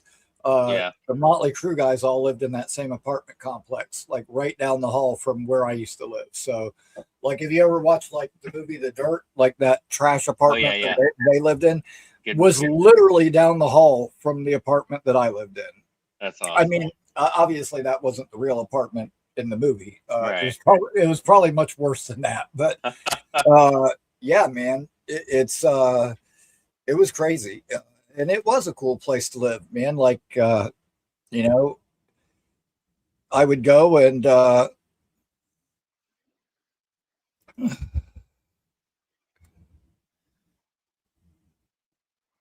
okay, I thought I had a caller for a minute, but all of a sudden he's got no signal. It says disconnected. Maybe they're trying to load in. I did see there was one in the back. At any rate, like, yeah, man, like over there you can buy liquor in like the 7-Eleven. So I would go and come out of my apartment and I'd go into 7-Eleven right on the corner of La Cienega and Sunset, and I'd buy myself I'd get like a big gallon of orange juice, pour like half of it out, and then dump like a liter of vodka in it, shake it up, and I'd walk up and down the strip getting drunk and going from club to club, and it was awesome. That was like my nightly routine. Hell yeah. Well, I was like 20 years old living in LA in the 80s on the Sunset Street. Like it was hard to beat a good screwdriver. Yeah, dude. You know, rock and roll and girls, and you know, the tattoo shop where I hung out was right up the street. Like everything I needed was right there. So yeah, it was awesome. It was definitely a good time, man. Hell yeah. All right, guys, dude, this has been a blast. I'm gonna go ahead and wrap this thing up, though. Sounds good. Yeah, my wife is actually here with me at the moment, and she's getting ready to have to leave, and I want to be able to talk to her for a minute before she leaves. No worries, so, man. I am going to go ahead and wind this thing down. Hell yeah, brother. I have no idea what that comment means, but at any rate, like, thank you guys so much for tuning in. I appreciate each and every one of you. I will be back again on Thursday night. And I will be joined. Yes, I will be joined by Court from Court Sports. There's another little sneak peek of the thumbnail. Dude, that's classic. Dude, look at Josh Allen's face. It looks like he just lost another playoff game. All of them, like Drake May, Malik Willis, like they all look like, and DeMario looks like he's kind of smirking, like these guys aren't going to be coming out anytime soon. Yeah, I love making the thumbnails for the show. I had such a good time doing that. Malik kind of looked like Rickie Williams there. yeah, a little. No, Rickie Williams probably would have been high. He probably would look happier than that. Right. But, bloodshot. Yeah, man. If you have not already, please subscribe to the channel. We are only like 40 away. 39. Wait, hold on. Tonight. Hold on. We got one last call. Zach, what's up, brother? Zach, what's up, man? What's up, Mike? How you been? Good. Hell good. Yeah. How you been? Oh man, crazy. You know, busy. I've been job bopping and finally got my feet under me. So, you know, I was just out with the family celebrating my sister-in-law's birthday, so that was cool. And then I saw that you were on, so I wanted to come see you and see how you're doing. So, what are you guys talking about tonight? Kind of just going over the last game, a little bit about this game coming up, and what we kind of expect as far as the first game of the season with Saleh. About what you would expect this time of year. I mean, there's not really that much to get excited for the Giants game. Just, you know, what depth guys we want to see, you know, who's going to take advantage of their last shot to make this team, and who isn't. Yeah. Well, what is it, like 3 to 5 spots at most annually where, you know, guys are fighting and you see a few upsets, right? Yeah. So it's like teamers. Yeah. I mean, you're talking about DBs and maybe your 5th edge rusher. You know, everyone else is pretty much cemented, or maybe a gunner or something like that. So yeah, pretty much. You know, Malachi Moore, is he going to step up or is he going to get left behind? Arian Smith, is he on his way out the door? My guy, Malik McLean, former FSU guy, will he make the team? Will he not? You know, that was about the gist of it. But yeah, I don't know, man. Honestly, like I think that they are from a staffing standpoint, you're pretty much pigeonholing yourself to have to keep Arian Smith because of how good he is as a gunner, and even though he's got hands like a lineman. So Right. I think he's basically going to be like I don't the know. modern version of like a Marcus Easley type, right? Dylan he'll- Carter he'll- might have something to say about that. Hell yeah. But I mean, I think honestly, right now, if you're looking at the depth chart, I mean, Malachi Moore isn't higher than, safety 4, maybe even 5. So it's like, he's a fringe player, and how many corners, DBs in general, are you really going to keep? I mean, you're not going to get rid of Jarvis Brownlee, Right.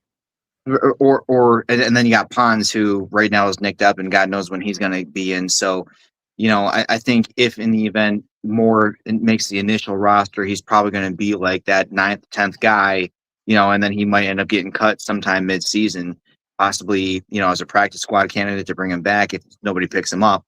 But I mean, that's seemingly a waste of a pick. And I was a big fan of his coming out, especially with the value that they got him at. I saw. Yep.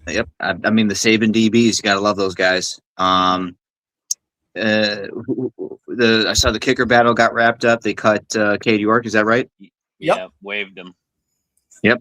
So, I mean, I still don't know if Sanders is the guy, and we'll see if anyone shakes loose, with the final cuts and if they bring anyone else in. I'm curious to see whether or not they end up keeping 5 or 6, wide receivers.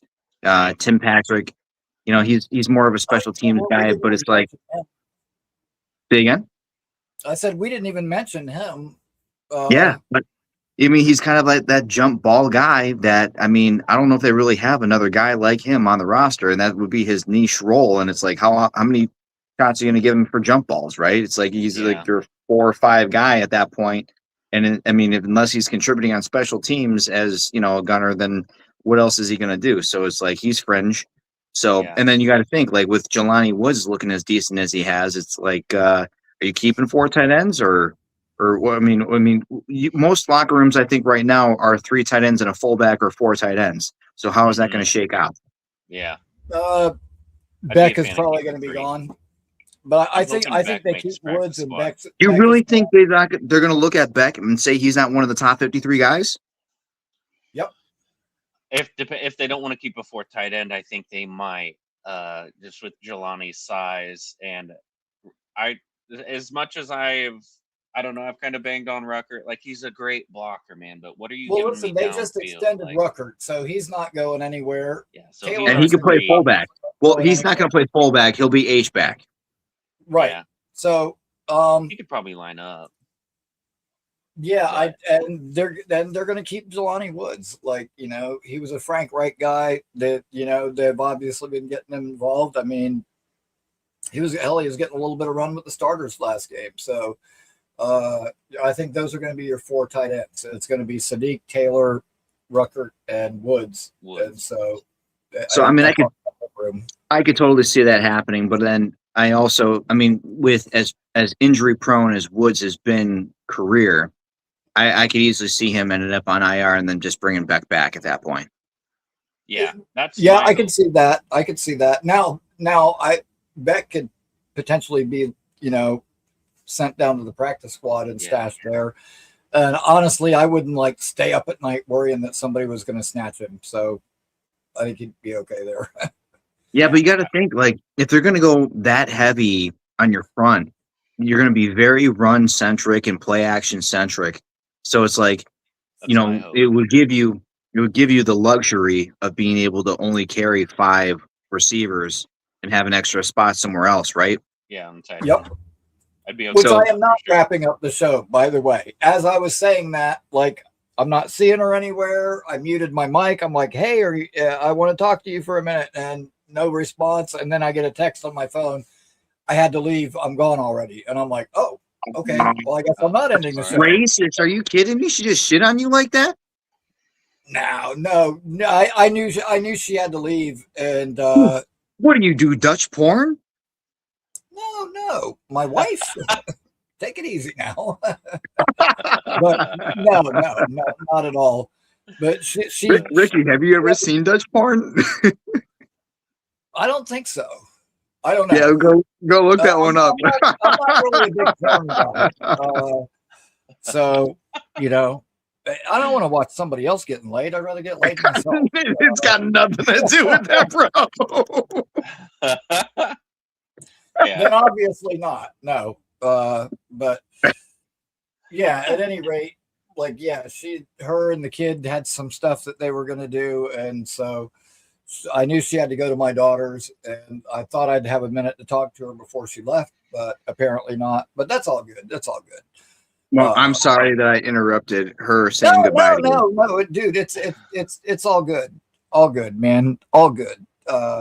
Dude, I don't like cutting the show short anyway, but in this particular instance, I would have, but you know what? We talked about the majority of the things we had to talk about already. And there was nothing that drastic that it can't be dealt with in the morning. So it's all good. Hell yeah. So let me get your guys' pulse on where about you feel with you know where the roster sits, you know, looking at it on paper and the way, you know, you've seen them play so far through the preseason, which obviously it's the preseason, but it's hard to argue. Like, the stats haven't been, you know, they've been impressive as far as what starters have done when they've been out there, as vanilla as it may be. Were you guys, you know, as far as, you know, the pulse, thinking realistically that they're going to land? My 2 cents is, this whole time I've really felt it's about a 7-win team. Can they upset? Can they surprise?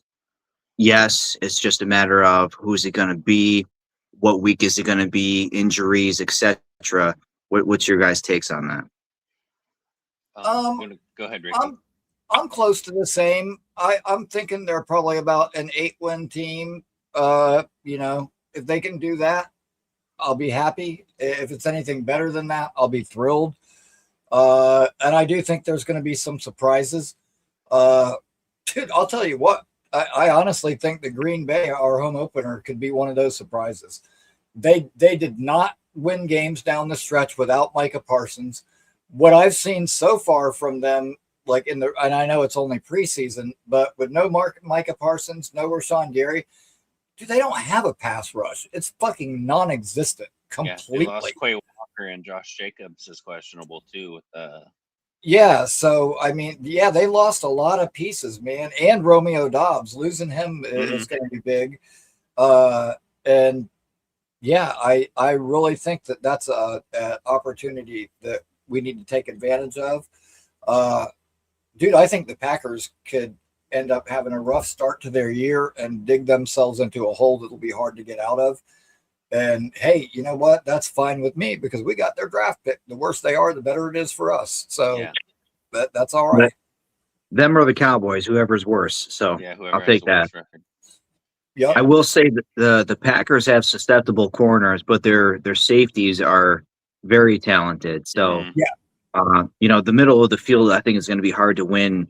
Whether you're running it up the middle, the linebackers are decent when they're out there, and the safeties. But I mean, on the perimeter, I agree, very susceptible with you know, possible pitches or you know, off tackle reads, things like that, and then open it up with play action. So you know, you give the guy coming down on the box, you get, you know, three DB look. You know, realistically, it's like, you know, Gino does well, you know, with those reads. So you get him one-on-one coverage, he gives the guy a chance to go win the ball.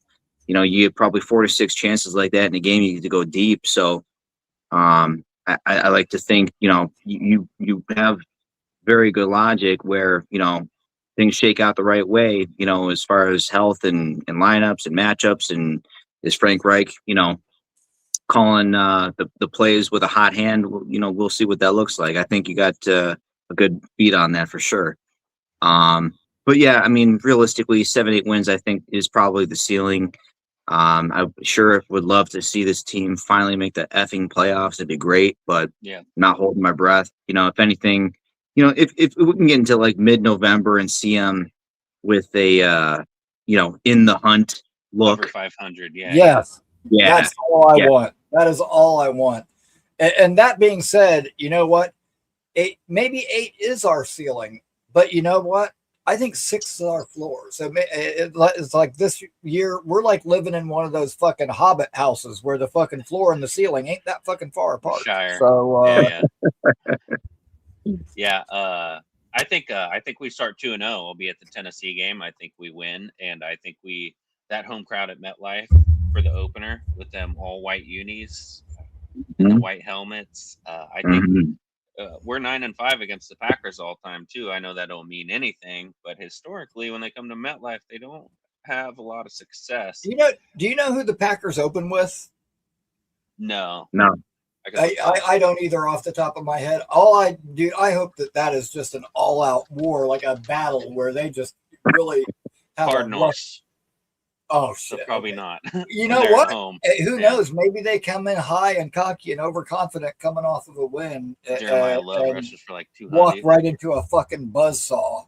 So I hope they win against the Cardinals because they come in with some momentum and then we can knock them down a peg. So hopefully, that's what I'd be hoping for. Exactly. I'll go along with that, man. Yeah, and so I'm at about 8. I'm right about 8 wins, and dude, I'm looking forward to this year, man. I think that having a real quarterback and having a competent weapon across from Garrett and having good tight ends, dude, I think this offense is going to be fucking exciting to watch this year for a change. I see. They're pretty much going to go as far as Gino is going to allow them to go. Yeah. Yep. Sure. Agreed. But I saw. Oh, sorry. Go ahead, brother. No, you're good. Good. Oh, I've been aware of this statistic for quite some time. Last year was the 36th consecutive NFL season where 4 teams that didn't make the playoffs the year before made the playoffs. So you're like, you know what? Why not the Jets? Why not? There's 36 new coordinators in the NFL this year on offense and defense. So everybody's going to be coming out the gate slow, especially if you didn't start playing a lot of your starters in preseason games 1 or 2. So I think there is 5 of the first 7 weeks last year, we lost by 1 possession, 8 points or less. So like we were very competitive in those games. I know that don't matter. You definitely want to win those, but this roster only got better, and we were very competitive in all those games. So you start 1-0, 2-0.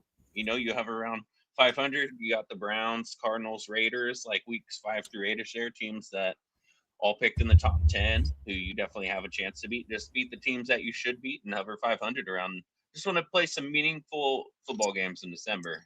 Yeah, but you know what?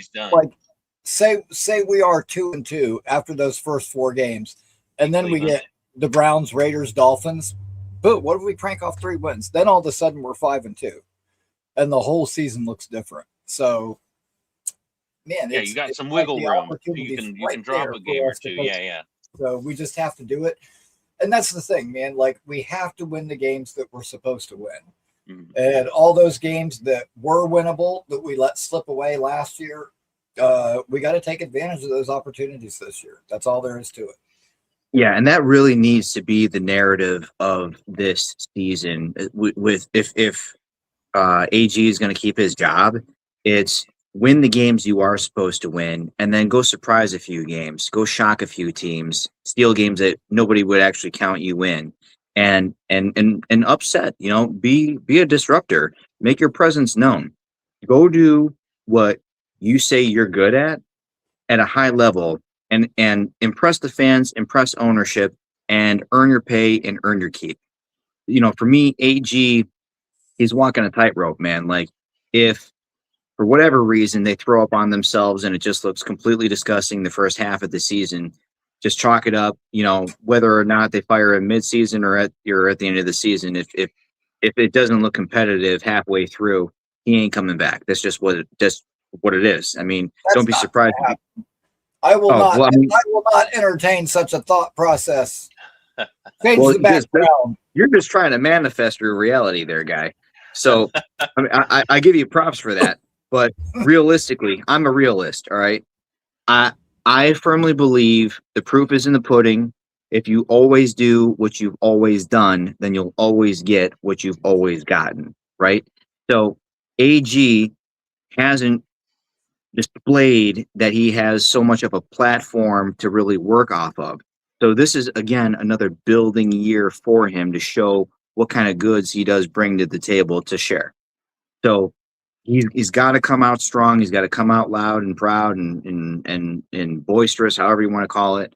And he's got to make a footprint so that people say, okay, no, this guy's legit. We're taking him seriously, instead of being the butt end of a joke where you're trying to kill off a drive in a 2-minute, drill going into halftime, fumbling over yourself with an incompetent quarterback and losing time and just wasting timeouts and making bad play calls and looking like an idiot. Like that can't happen again this year. I mean, you know what? We have a real quarterback for a change. And I mean, I know Gino's not going to be like a top 10 quarterback, whatever, but he's a competent quarterback. He's not afraid to throw the ball. He will get it out on time. He can find the open guy. And just the quarterback play from this year to last year is light years apart. We have an experienced coordinator. AG is actually running his system and playing the calls instead of, trying to fit the square peg in the round hole with guys that fit his system in Wilkes' system. And like the Wilkes thing, that was just a mistake from the beginning. I didn't like it from the beginning, but I think that he's corrected course on a lot of those bad decisions from last year. And hey, you know what? Maybe I am trying to talk my thought process into existence, but dude, that's what it's all about. Like you have to. Hopefully AG's doing that same thing. And everybody knows I'm Mr. Positivity. Dude, let me tell you something. I don't just drink the Kool-Aid. I make the fucking Kool-Aid.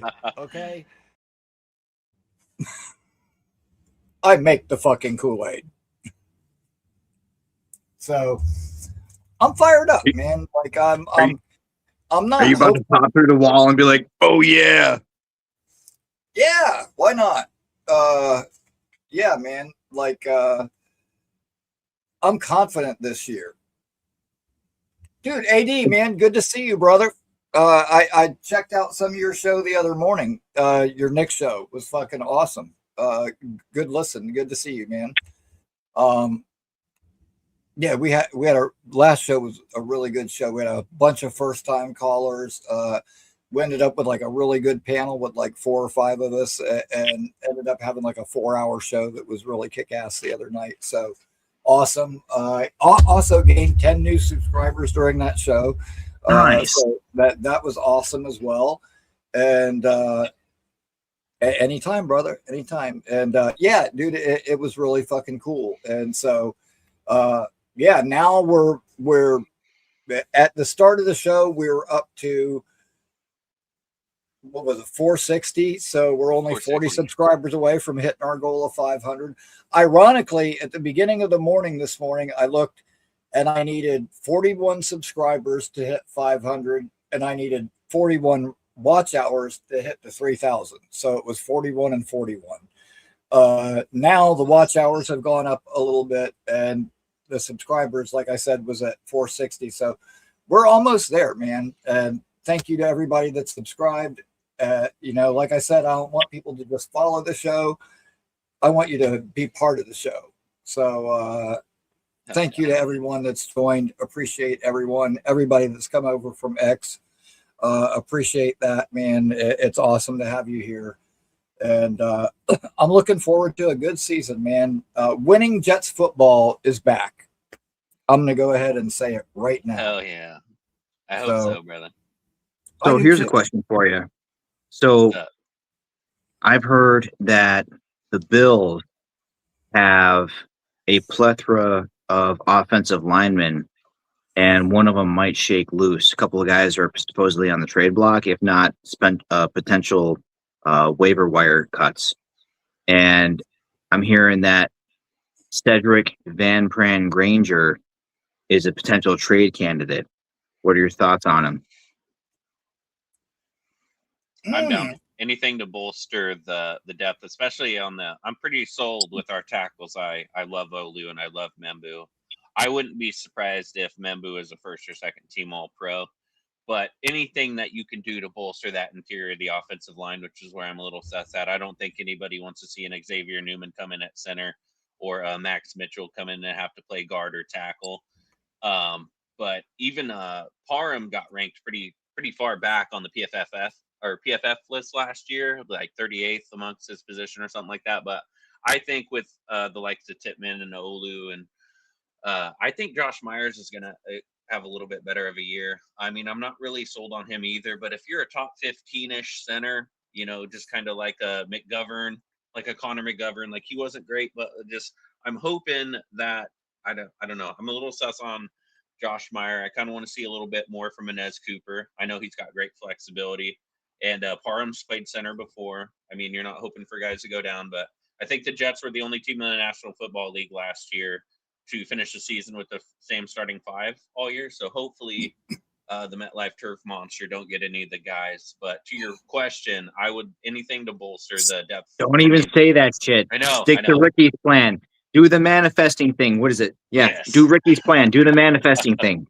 I got to get that out of the ether. Yeah, you're right. Yeah. We're going to suffer no injuries at all this year. That's right. No That's injuries. right. Hell yeah. Hell yeah. Put it in the I hope so. Cause I mean, yeah. Cause like, you know, last year we got through the year with all 5 guys healthy, which is awesome. Mm-hmm. But the 2 years prior to that, we had 16 one year and 14 another. Like that's a lot. I mean, we were picking guys off the street, and it looked like it.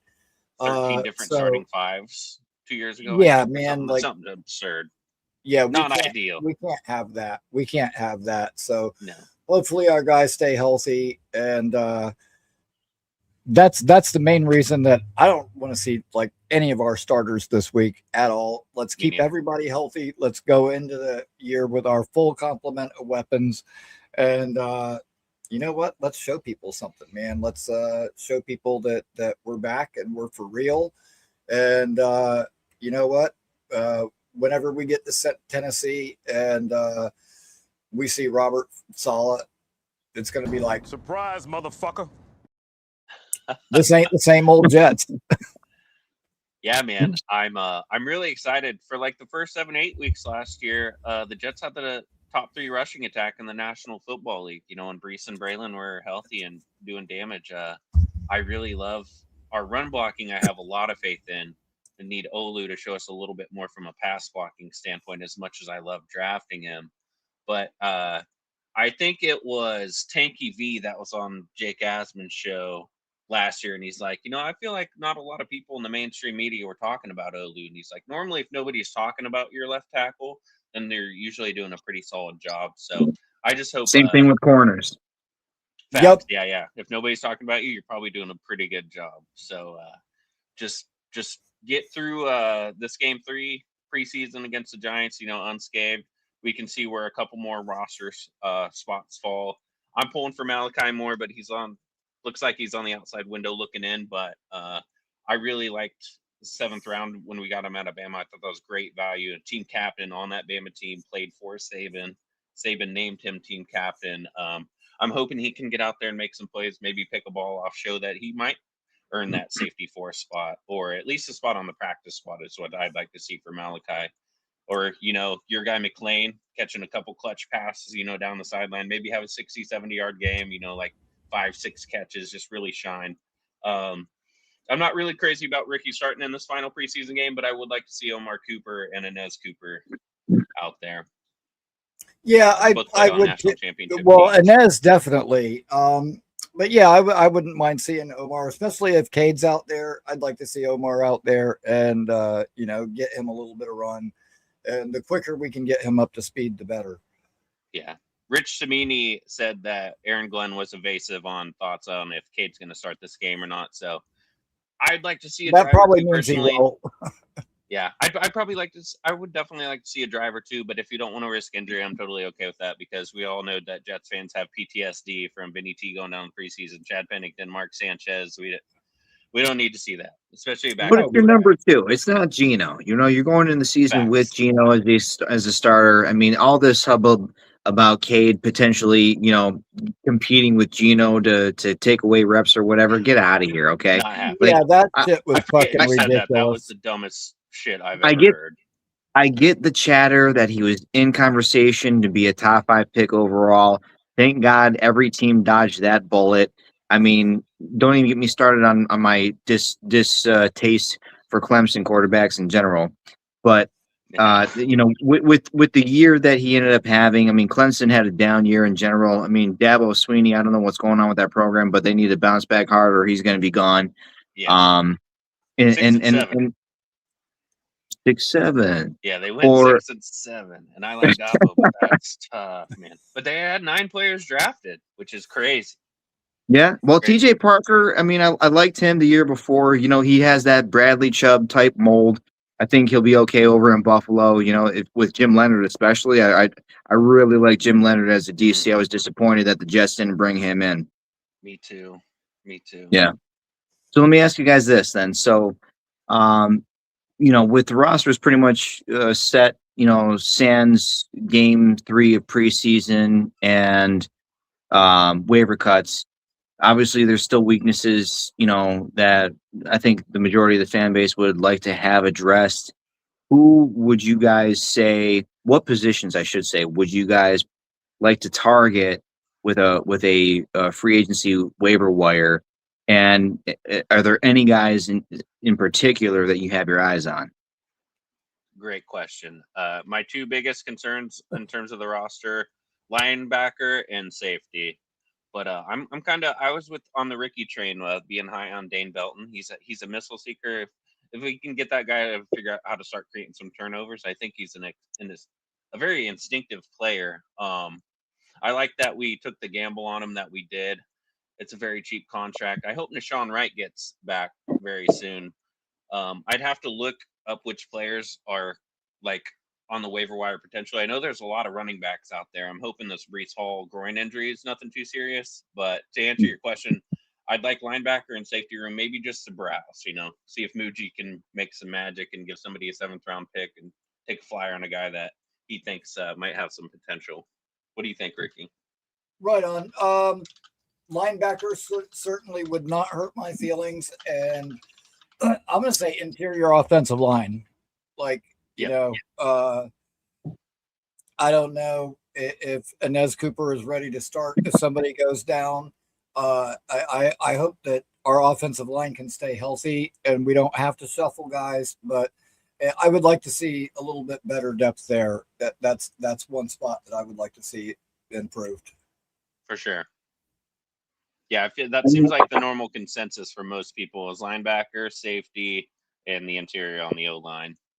But do you guys have any prospects in mind that you would particularly want to claim, like guys that possibly got drafted or undrafted free agent signings that, signed elsewhere that are going to hit waivers, and then you're like, oh, I would have totally snagged that guy if he shakes loose, I want him. There's a couple guys that I think are still available. I think Jonnu Smith, Kenny Moore II. Clowney got picked up, I think. I think Bobby Wagner. Who's that? You said Kenny Moore? Yeah, that's what it's telling me on Google. He said he's still lingering on the open market. We got Cam Robinson, offensive tackle. Taylor Decker, another good offensive tackle. Joey Bosa, Bobby Wagner. Stephon Diggs got claimed. This could be an old list. Dude, you know what I heard about Bobby Wagner? He wants to sign with the Super Bowl contender. And he is seriously considering the Bills. Yeah, with Josh Allen, you always got a chance. That would suck, though, for us. It would totally suck. But I guess he's talking about taking like a vet min deal where it's like 1.5 for the year. And he's just going to go plug and play and fuck people up because that's what he does. Yeah, I don't like that. Yeah, I've heard the Bills and the Bengals. Bengals would be interesting. Well, the Bengals had the worst linebackers last year, so he would immediately plug and play. True. Yeah, and the defense would definitely. I think the Bengals averaged like 35 points a game last year, but their defense was so trash. They actually lost the game to Buffalo like 38-35. They were up like 30 to like 10 or something. Yeah, that defense is bad. I could see with the quarterback. Yeah, they would be. They're a contender if Burrow's healthy. Yeah, that'd be I definitely, dude. As long as it's not a Bills uniform, I do not want to see Bobby Wagner lined up because people say he's old, but that guy can still ball, and linebackers age very well in this league. Dude, I mean, it's probably a top 3 most abused position in the game, and guys like him and Demario Davis, those that's rarefied air, man, to play that long. And what's his face that just retired from the Bucks, Levante David. Yeah, those guys are a rare breed. Nebraska Cornhusker. And so, I mean, like him even being a top 5 guy last year on a terrible Redskins team, it's like, for him to still excel, be considered top 5 at the position. I mean, I would take that guy all day. There you go. But he's going to come play for the Jets. Yeah. Because the Redskins, drafted Sonny Styles and they got guys there. Name that might shake loose that I would want to say, Frankie Luvu. I love Luvu, dude. Yeah. Commander, yeah. Made a bunch of plays for him. I loved him as a Jet. Yeah. Matt Milano is still available, I'm pretty sure. He's no. I despise Buffalo, but Milano, Mekhi Becton's available at guard. Fun fact for you, Matt Milano, his whole family are Jets fans. He grew up a Jets fan. Yeah, I know. I knew that. But he is toast. He is done, dude. I would not want him on the team. Yeah, I think there's got to be a reason he's still available. Because as great as he was, the Bills have 13 guys on defense from last year who are still not signed with a team. What does that tell you? It's quite a bit. Tells me maybe Jim Leonard might not have a pull even with a rookie head coach and Joe Brady. It's interesting. Yeah. Well, I mean, I got no faith in them this year solely because I think there's been 2 rookie head coaches that have ever won a Super Bowl. And it's like, I mean, Joe Brady is a first-time head coach, never been a head coach before. Yeah. I don't think so, man. Yeah, as great as Josh Allen is, we'll see. Josh Allen is a hell of a fucking football player, sadly. But yeah, it's a good statistic. I'm trying to think of who that rookie head coach might have been. Maybe Tomlin? Is it? Tomlin and someone else, maybe. I don't know. That's a good question. Ricky, do you got any game show music? No, I don't, unfortunately. You know what? I need to get some, though. I probably need to get some. I probably should have had some when I was doing all the giveaways and shit earlier in the year, but I'll have to work on that. I was thinking about that the other day, funny enough. I never would have guessed either of these. Barry Switzer. Barry Switzer, nice. There's only 2 rookie NFL coaches that have ever won a Super Bowl. Don McCafferty and George Seifert. That's crazy. But I would have never guessed I don't know. Like with the going back to like the interior offensive line, like I don't think there's anybody really that stands out now that's sitting there. And it's hard to say as far as who could shake loose because I just don't know who is going to shake loose yet. Yeah. At one point, I was like, you know what, we should sign Giannis or whatever, but he ended up going to LA, and then now he's hurt and he's out. Yeah, blew out his knee, done for the year, and they're also being talked about as a trade candidate for that Van Pran Granger because of that. Yep. Interesting. So, I don't know. It'll be interesting to see who does shake loose. So, I did see we're gonna know this weekend though, because Sunday by 6 p.m. everybody's got to make their cuts. So, right. We usually got to wait a couple hours to actually hear about all the guys that shake loose, though. Yeah, that's the frustrating part. It was nice when we had Rex Ryan on those fucking. I mean, we got. You could see it like in real time, kind of. Right. Yeah.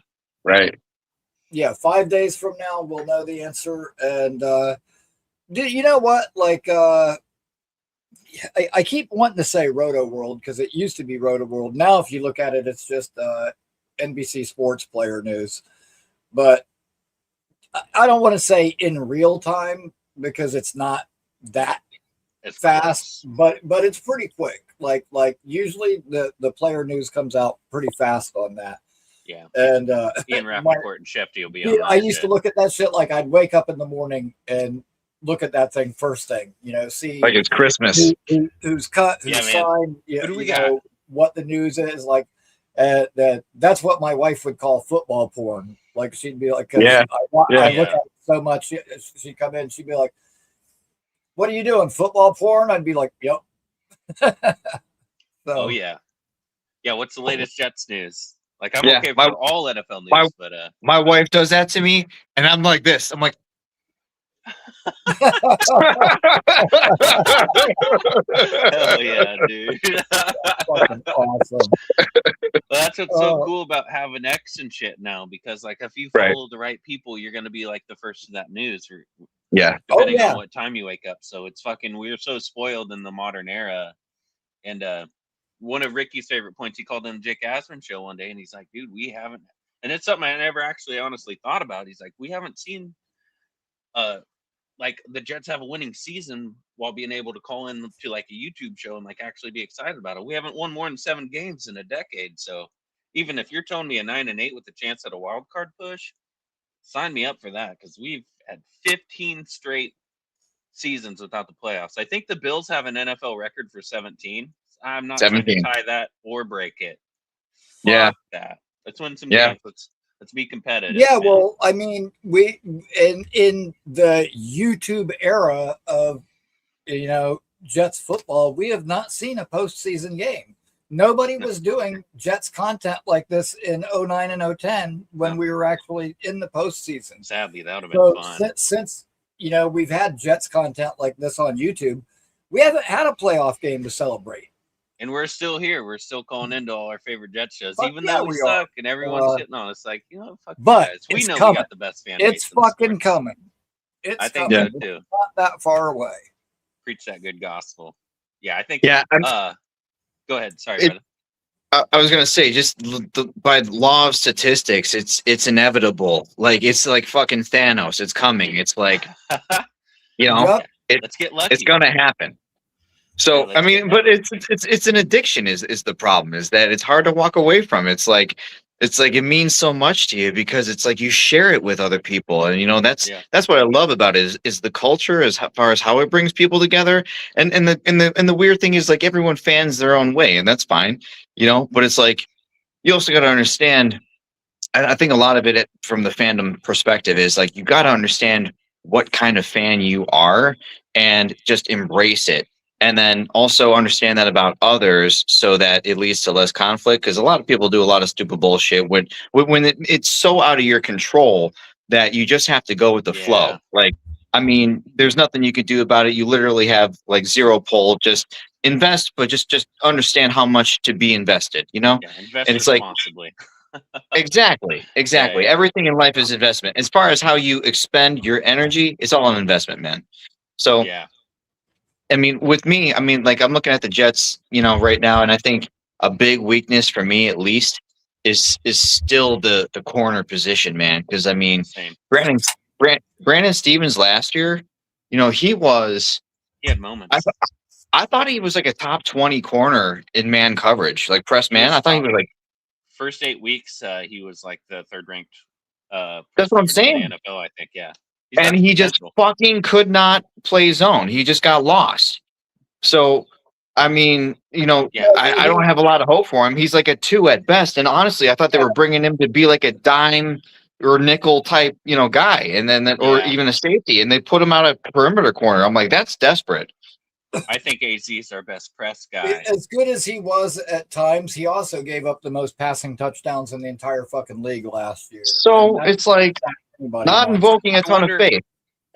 Yeah, I wonder how much. Yeah, I guess from Brandon Stevens, from my perspective on this standpoint, like I'm hoping it was more scheme related than like actually like was he doing his assignment and he just got burnt because somebody else was calling out Steve Wilkes shit, or just so. I mean, it's a lot of hope. Okay, for the last 4 weeks, what were his numbers comparatively to the rest of the season? Like, I don't have that data to reference. So it's like, You know, Probably I mean wasn't great.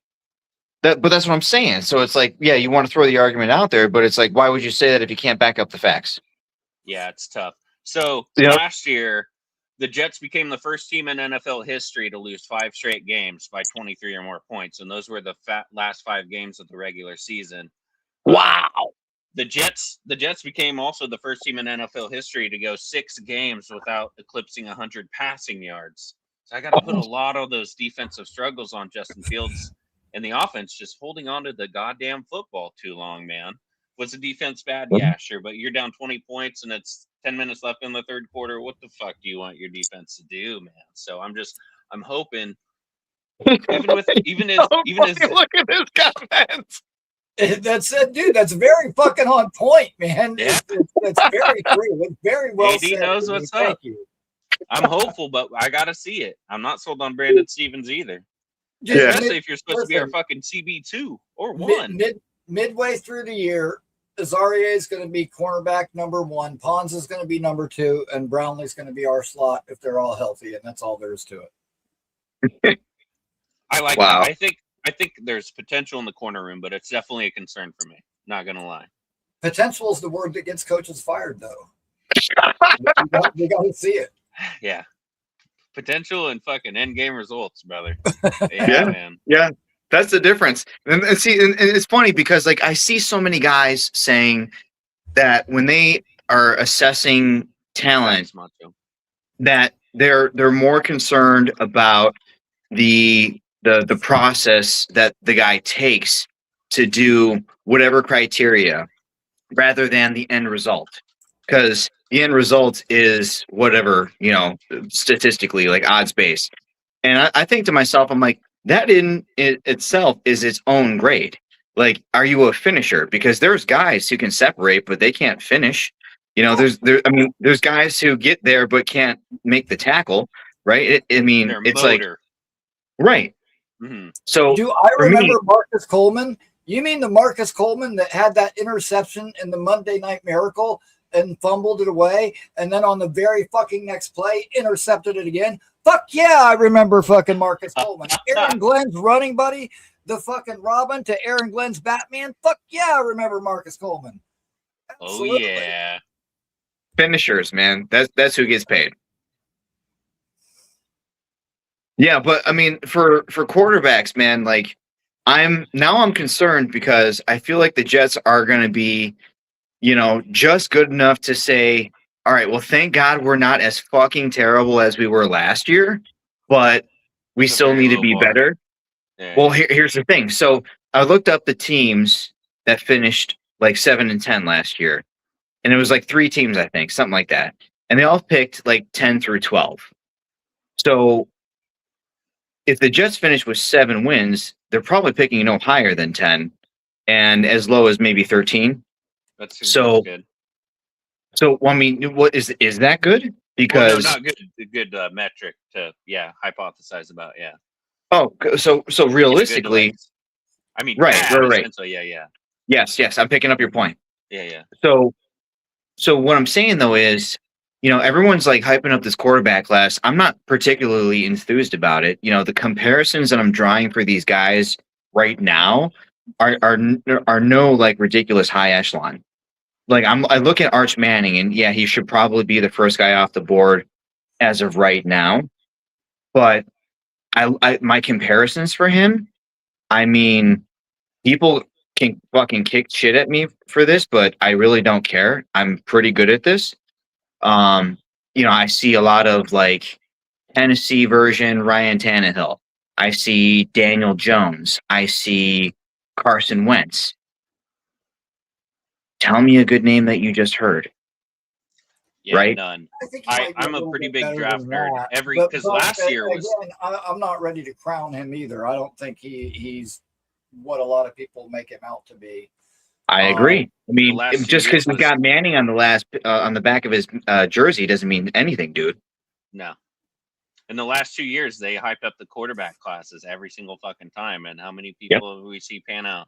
Drew Aller was going to be a solidified first-round draft pick. Garrett Nussmeier was going to be a solidified first-round draft pick. Cade Klubnik was, again, we were already crowning these guys before they even played their college football season.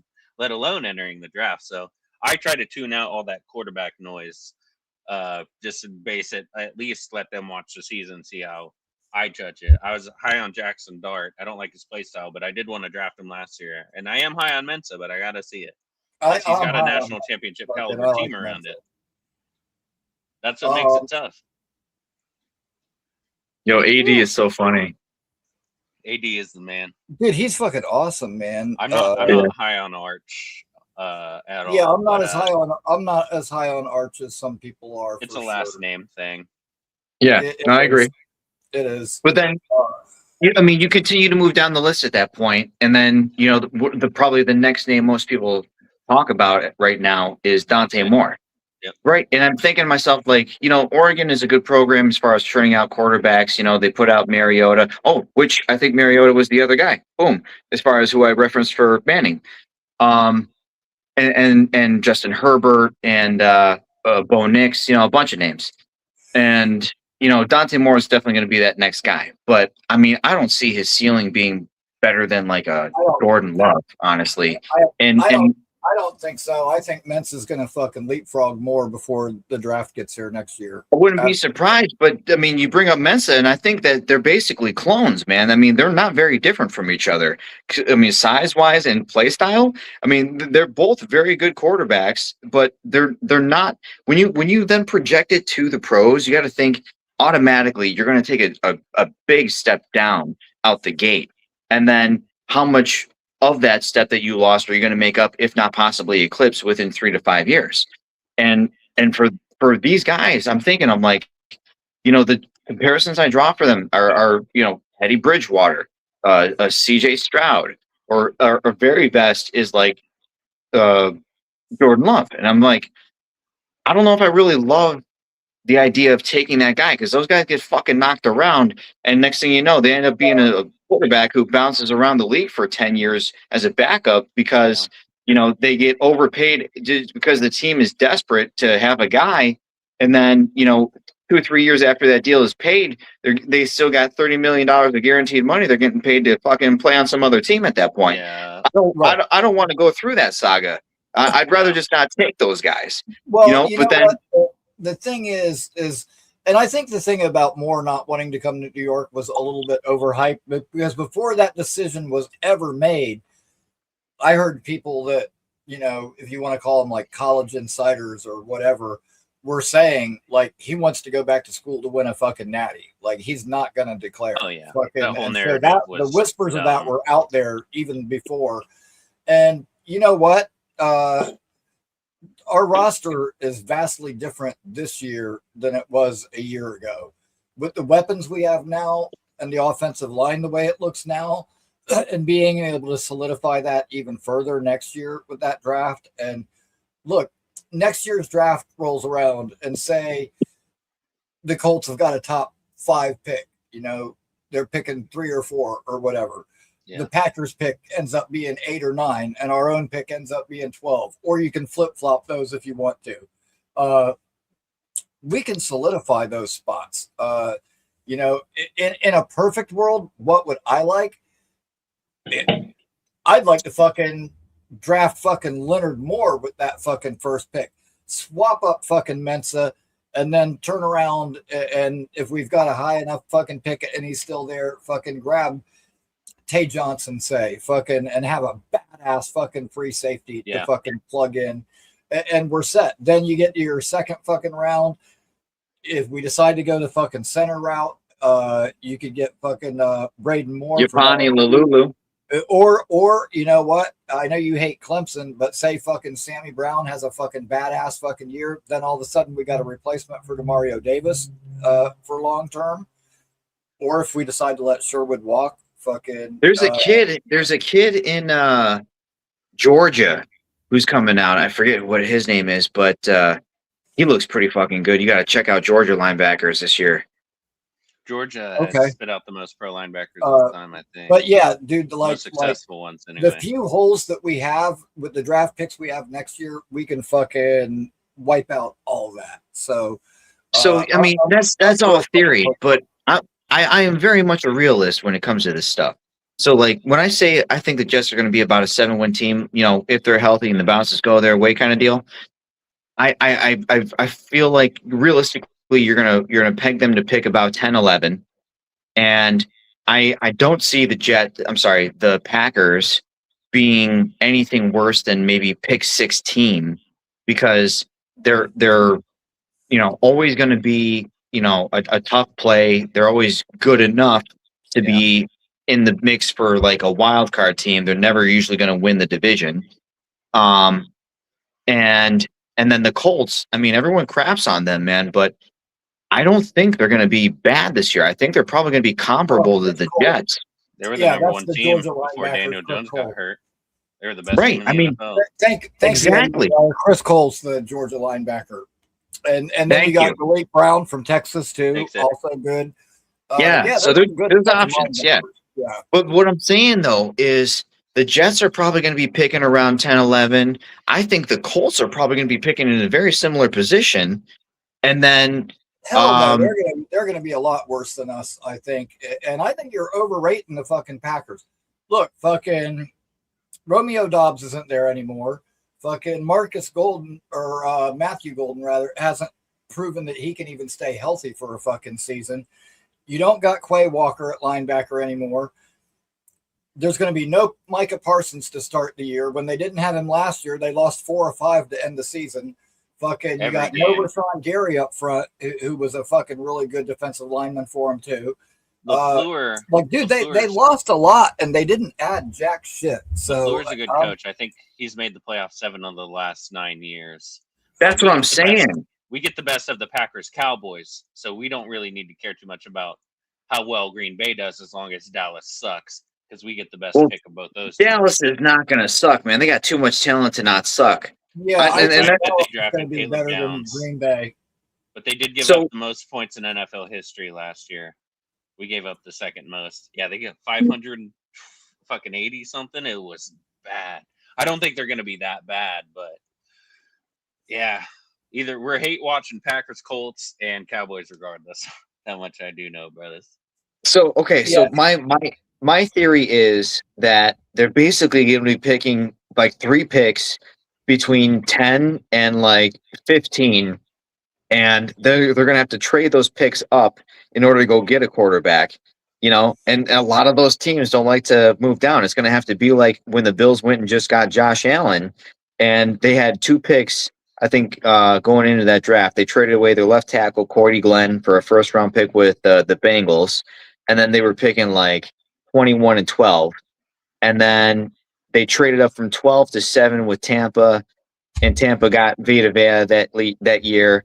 And then they went from 7, or no, yeah, then it was at 7 that they took Josh Allen. That was the year that the Jets heard that the Bills were going to trade up, and then they moved up to 3 with the Colts, and they got Quentin Nelson, and that's what they got Sam Darnold that year.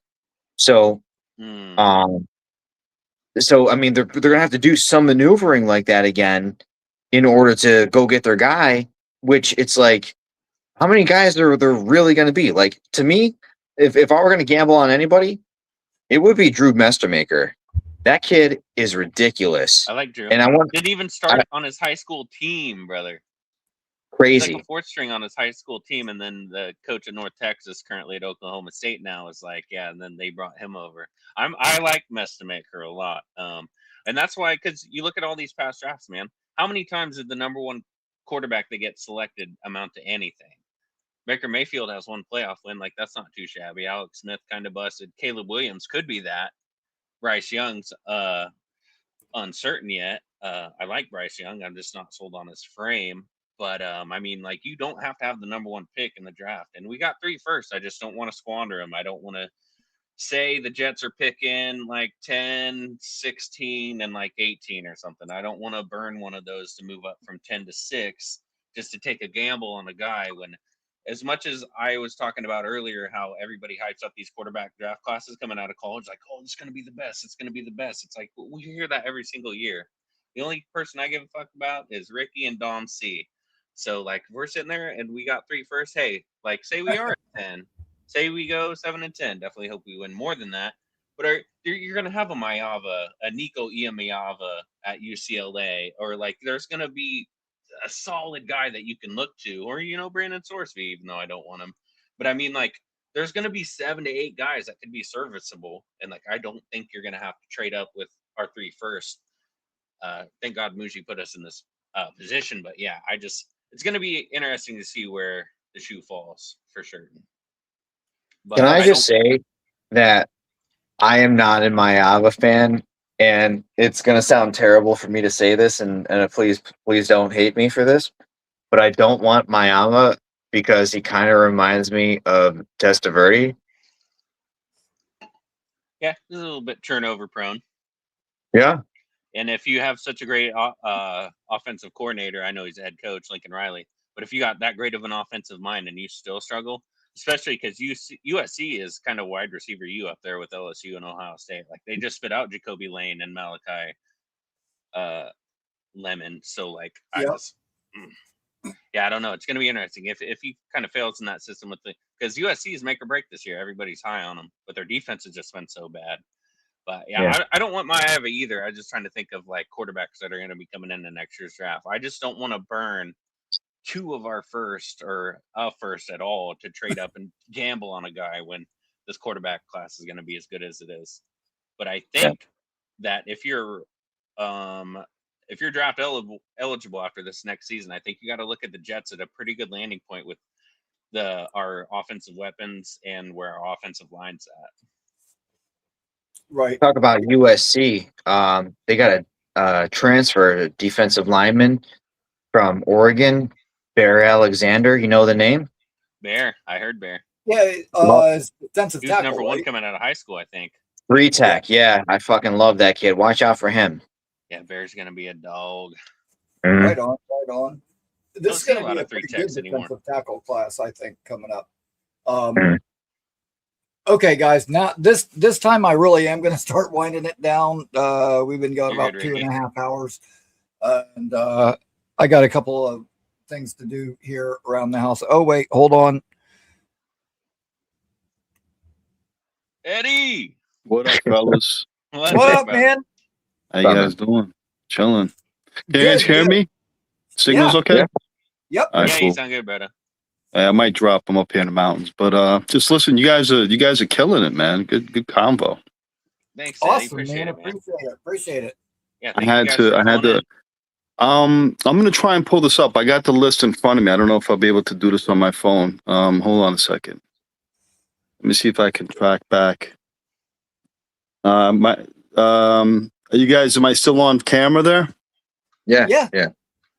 All right, cool. Because I can't see it. I just pulled up because it pulls up on the YouTube tab. I'm gonna run through the quarterbacks. What happened? No. Go ahead. He was laughing at the comment that. Oh yeah. Sorry. So check it out. I'm gonna run through this for you guys. All right.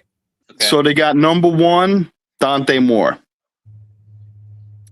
Number 2, Sayin. I'm not a Sayin guy myself. He's just too small. Yeah. Number 3, Manning. Number 4, our guy, who I think we all love, Mestamaker. Okay, I like that one. And this is obviously preliminary, right, going into the season. Number 5 is Carr. Carr, they got listed at 6'3". CJ. He looks a little small to me and skinny, but we'll see. I like Carr. My guy that I'm still high on, and I get a lot of beef for this, is Brandon Sorsby. Something about that dude. Okay. He's got prototypical size and arm. Yeah. But, the gambling stuff makes me a little So worried. my comp for him right now, and you guys are gonna fucking hate me for saying this, Jay Cutler. Yeah. He's got a little bit a bigger Jay Cutler, yeah. I think Sorsby is more of a mobile pocket passer than Cutler. Cutler was more like a dumb, who was the quarterback that was on the Jets that's still playing that was for Baltimore? That's a good question. Huh. Big guy. He's still playing. Who? Tyler Huntley? No. The big quarterback that won the Super Bowl with Baltimore. He's still playing. Flacco? Oh, yeah, Flacco. Flacco. Joey Footsteps. Flacco got that big super arm like Cutler had, but Cutler was just a knucklehead. But what's up, Ozzy? Then you got Mensa. What do you guys think about Mensa? Terrible. I love Mensa. Must have tuned in late. Be the best in the world. Me and Rickie love Mensa. Zach not quite on board just yet, which I understand. I definitely want to see another full season from him too. But I love that the chip that Mestamaker has on his shoulder. I think he's going to end up being pretty solid. I actually like Haynes King coming out of Georgia Tech, and he played pretty good. I know it's a preseason game, but I think Haynes King. I like a guy with a chip on his shoulder. So yeah. By the way, I'll jump back into this in a second, but did you guys catch the quarterbacks that are doing amazing? That there was that one guy, he's playing for Atlanta, that went undrafted. A lot of us were talking about. I forget his name. Jake Strand. Yes, Jake dude, Strand, he's killing it. Undrafted, killing it. Yeah.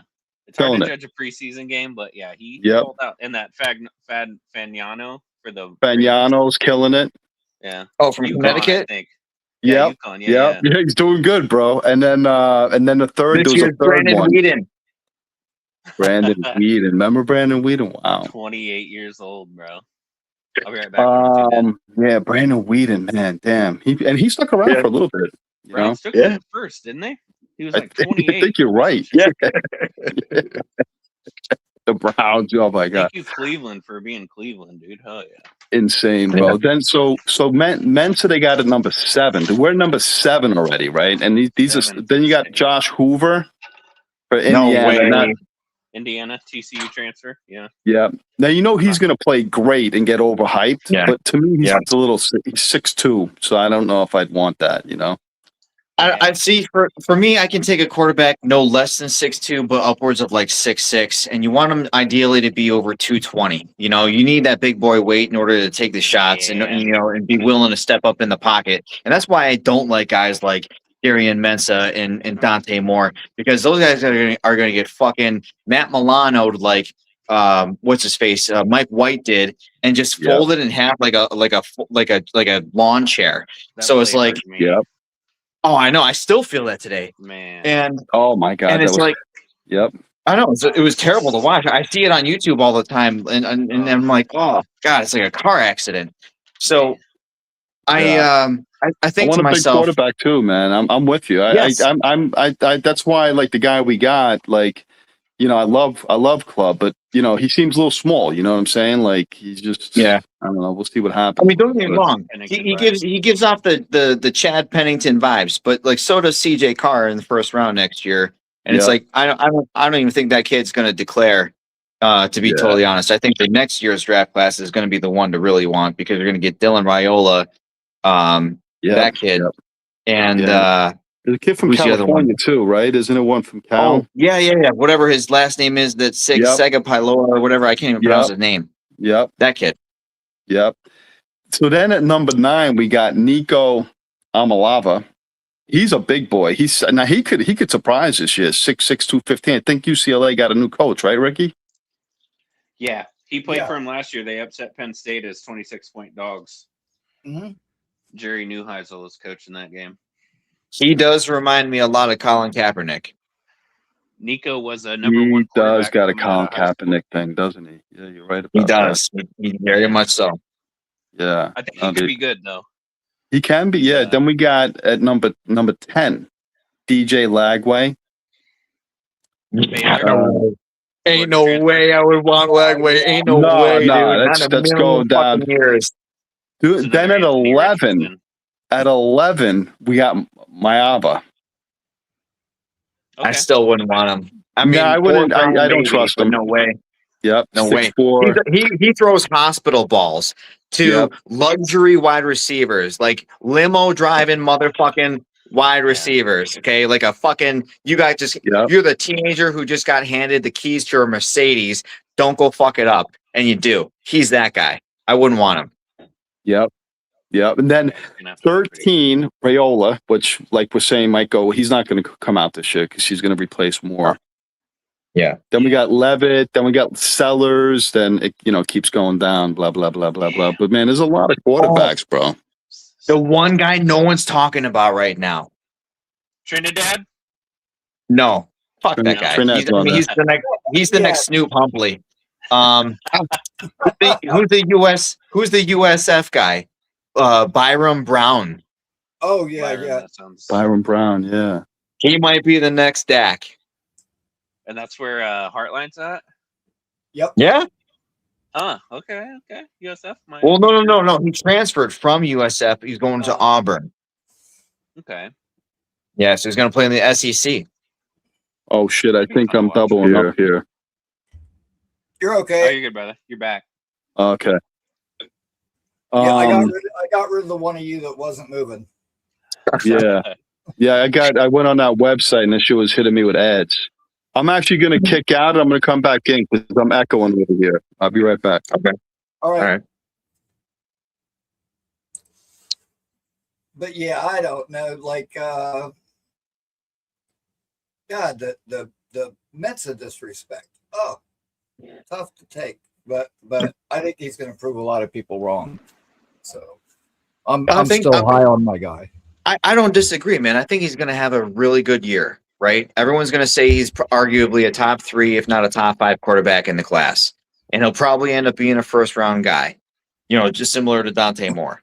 But again, it largely is a frame issue. You saw guys like C.J. Stroud and Jaden Daniels come out their first year because everyone in the league has to figure them out. So they look good out the gate because they're lucky enough to land with a good cast and good coordinators. And then the league figures them out. And then next thing you know, they are where they are now. Yep. I'm not a fan of most quarterbacks. If you're under 6'2", I'm probably just not going to be that high on you. If Trinidad Chambliss was 2 inches taller, he probably would have been the number one. Dude, that was the thing. Like there were when I was watching fucking film of him last year, there were camera angles shot like from behind him where I'm like, I can't see over the fucking offensive line. Yeah. Look at that. Like it's rough. And I love Trinidad. I love Trinidad. They'll probably be a 10-win team with them. I rolled them at Forest State. I live in Kansas, Pittsburgh State. They go back to back for Division II national championships like all the time. But like, dude, you know what? I watch leading up to the fucking draft next year. We'll end up seeing like Jake Asman at the Senior Bowl, and he'll interview Chambliss, and Jake will tower over him, and we'll all be like, "Oh, that's funny." That would be cool. I totally agree with Zach and you guys. Like, I'm in the chats all the time, yapping it up in the comment section. Like I'm just 6'2" and above, man. I've been saying it for a long time. Like I don't want a small quarterback, because I'll say this, and I brought this up before, and actually Derrick's probably heard me on the shows talk about this, but I don't know if I seen it in an interview or I read it somewhere, wherever it was, and it was over this past season, preseason. Purdy was talking about, and it blew my mind, dude. Purdy was saying, direct quote, basically like 40% of his passes, which is a huge number, 40% of his passes he throws without seeing over the line. In other words, he's thrown to a spot, obviously, like all the great ones do, but like Brady can still see where the ball's going. You can see over the line. Purdy specifically said, I cannot see over the line, and I'm basically throwing it blind 40% of the time to a spot. Now, the dude is brilliant. That's why he's able to do that. But, like, people don't have that mental horsepower that he has. No. And that innate ability to just feel it and let it go. Dude, he's 40% of the time he's thrown blind. And he's 6'1", He gives me we can't have a quarterback like that, bro. Yeah. You got to be above 6'2" for me. Like there's especially I agree. Nowadays your average defensive lineman's like 6'5", 300 pounds, and they can run a 4'5", 4'6", 40. Like it's tough out there for small QBs. And for Brock to say that, I find it very difficult. Somebody would just go out and lie about something like that. So, oh no, he's telling the truth. He can't see. He can't see over the line. Dude, just think about our center was 6'6". The guy he's playing right guard now, Tippmann. 6'5", 6'6". I mean, you can't. Yeah, dude. You can't see over. Like you can't. No. Yeah, he's already in his stance, and he's like, okay, he's probably on his tippy toes, just trying to see over the guy. You got to drop back, like. Then you got to like if you notice a lot of the little quarterbacks too, they got to loft that ball, right? They got to arc it. You know, that's why like Russell Wilson was great. He was never good over the middle, and like a lot of his stuff was that moon ball, bro. He had a lot of the smaller guys have that great deep ball, like the dude from Philadelphia. You know. Yeah, they fucking throw it and it looks like a fucking punt. Yeah, dude, I agree. Like, I don't want a quarterback that, like, when I'm watching the game and they go into the fucking huddle, I can't find him anymore. Yeah, man.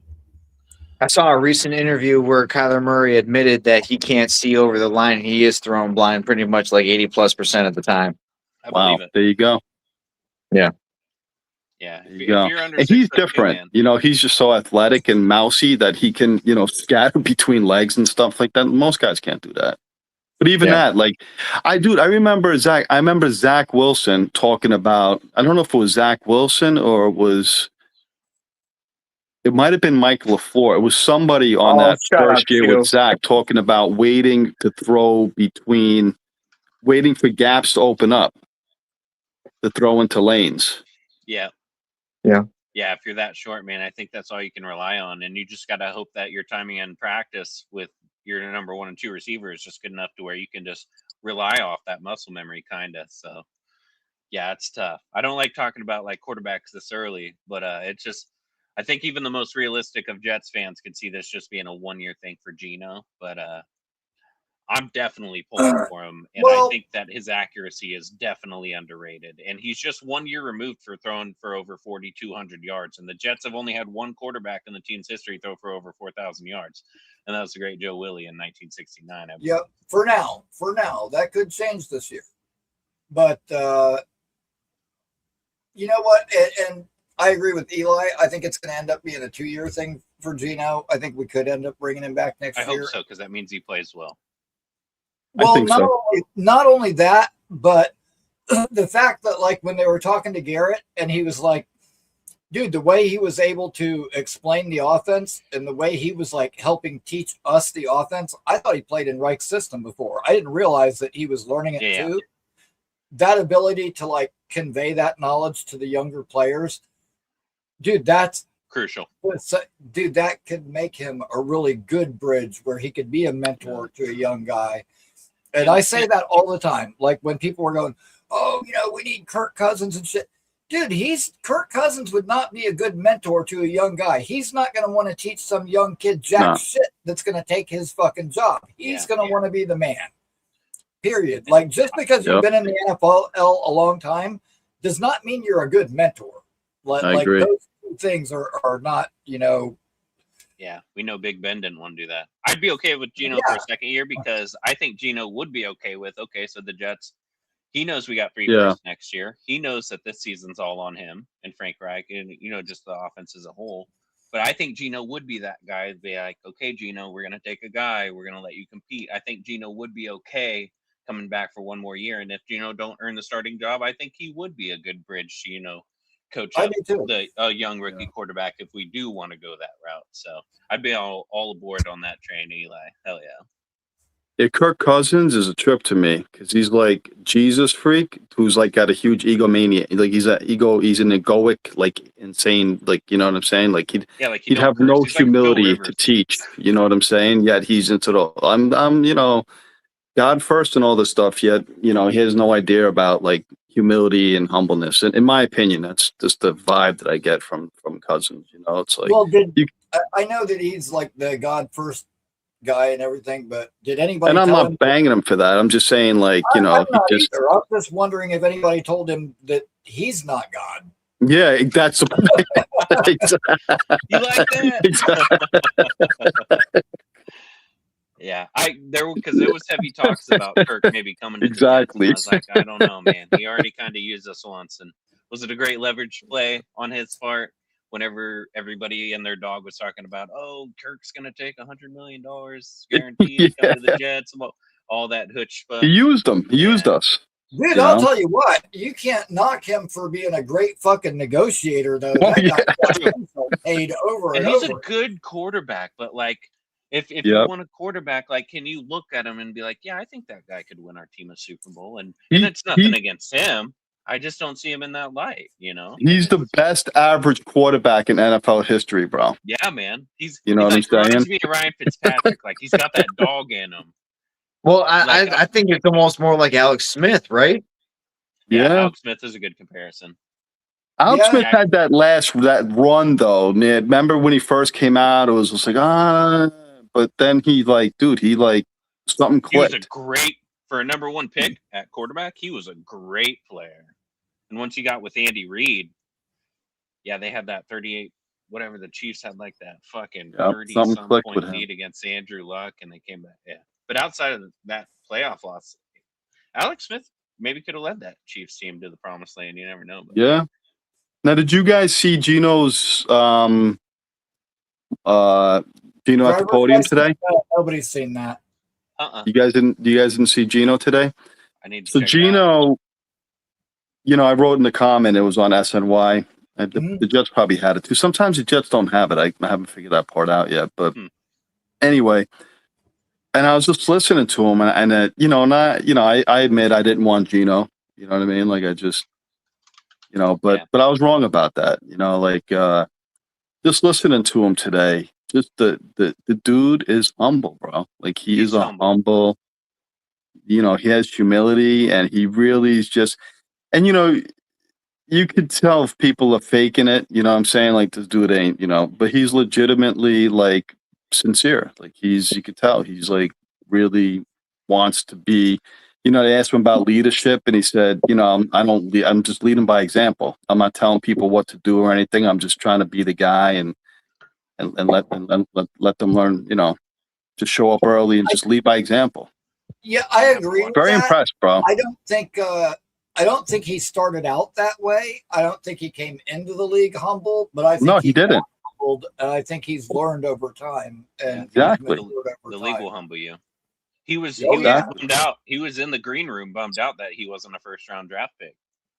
He was dressed up, and all those reports came out after. But you can definitely tell, like he's grown a lot. He still has these last couple months off-field mistakes were like a little bit.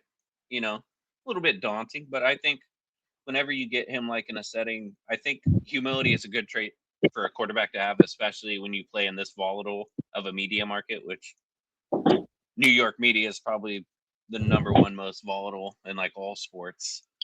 Just because their fan bases are so passionate. But I'm excited for Gino, and I know it's just a preseason game, but it's better he goes 7-7 than 2-7 without a touchdown. You're like, oh fuck, is this? That would have been so much more lingering questions. That I know it's preseason, but thank God we didn't have to talk about that. Yeah, Gino was 2-7 last Friday, and we don't have to deal with just all that kind of negativity that would have surrounded it, because every 31 fans of every other 31 NFL teams would have came out and been like, oh yeah, look at Gino, ha ha. NFL memes the next day when you hop on Facebook or X. So, I'm excited for Gino.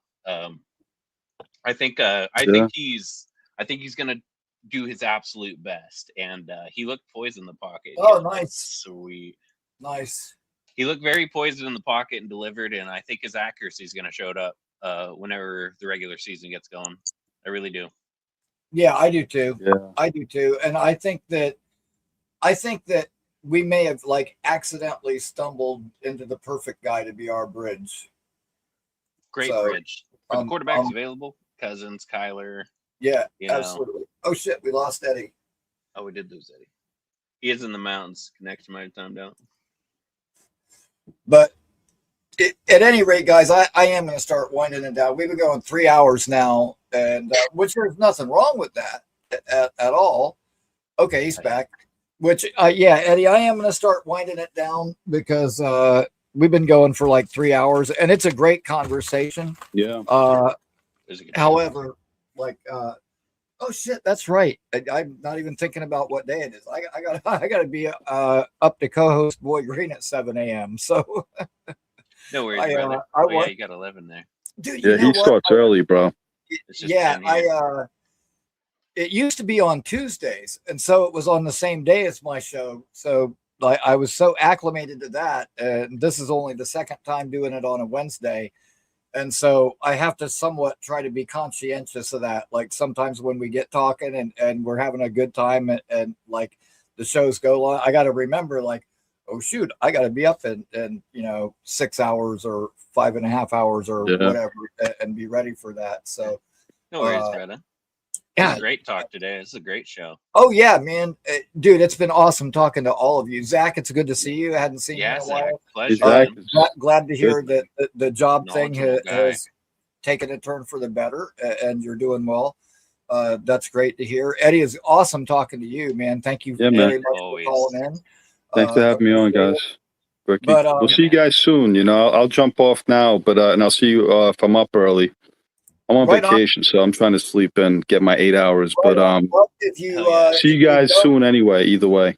Yeah, Take care, Eddie. If you don't catch me with Boy Green in the morning, I will be back on Thursday night at 8 p.m. with Court from Court Sports is going to be joining me. All right, cool. One last time, there it is. Derrick, good to see you guys too. You too, Eddie. Take care, brother. All right, good to see you guys. Zach, chat, Rickie, Derrick, all the best. Everybody in chat. Peace, guys. Much love. Awesome, man. Have a great night, Eddie. And great show tonight, Rickie. This is a lot of fun, man. Zach's going too. Dude, it was good to see all you guys. Great to talk to all you guys. Yeah, man, it's been a fucking awesome show, man. Fucking really good convo. Thank you, Eli. Thank you, Chew. Thank you, everybody that was in the comments tonight. Chat. Everybody have a great week. For those of you who are up early in the morning, Ozzy, everyone, I will see you guys first thing in the morning on Boy Green. For those of you that aren't, I will see you Thursday night. As I said, Court from Court Sports will be here with me. And everybody have a tremendous week. Thank you for joining me. Thank you for making this another great show. If you haven't already, subscribe to the channel. We are making that push for 500. We're almost there. And I will see you guys again on Thursday night at 8 p.m. Until then, go Jets. Thank you. Good night. We love you all.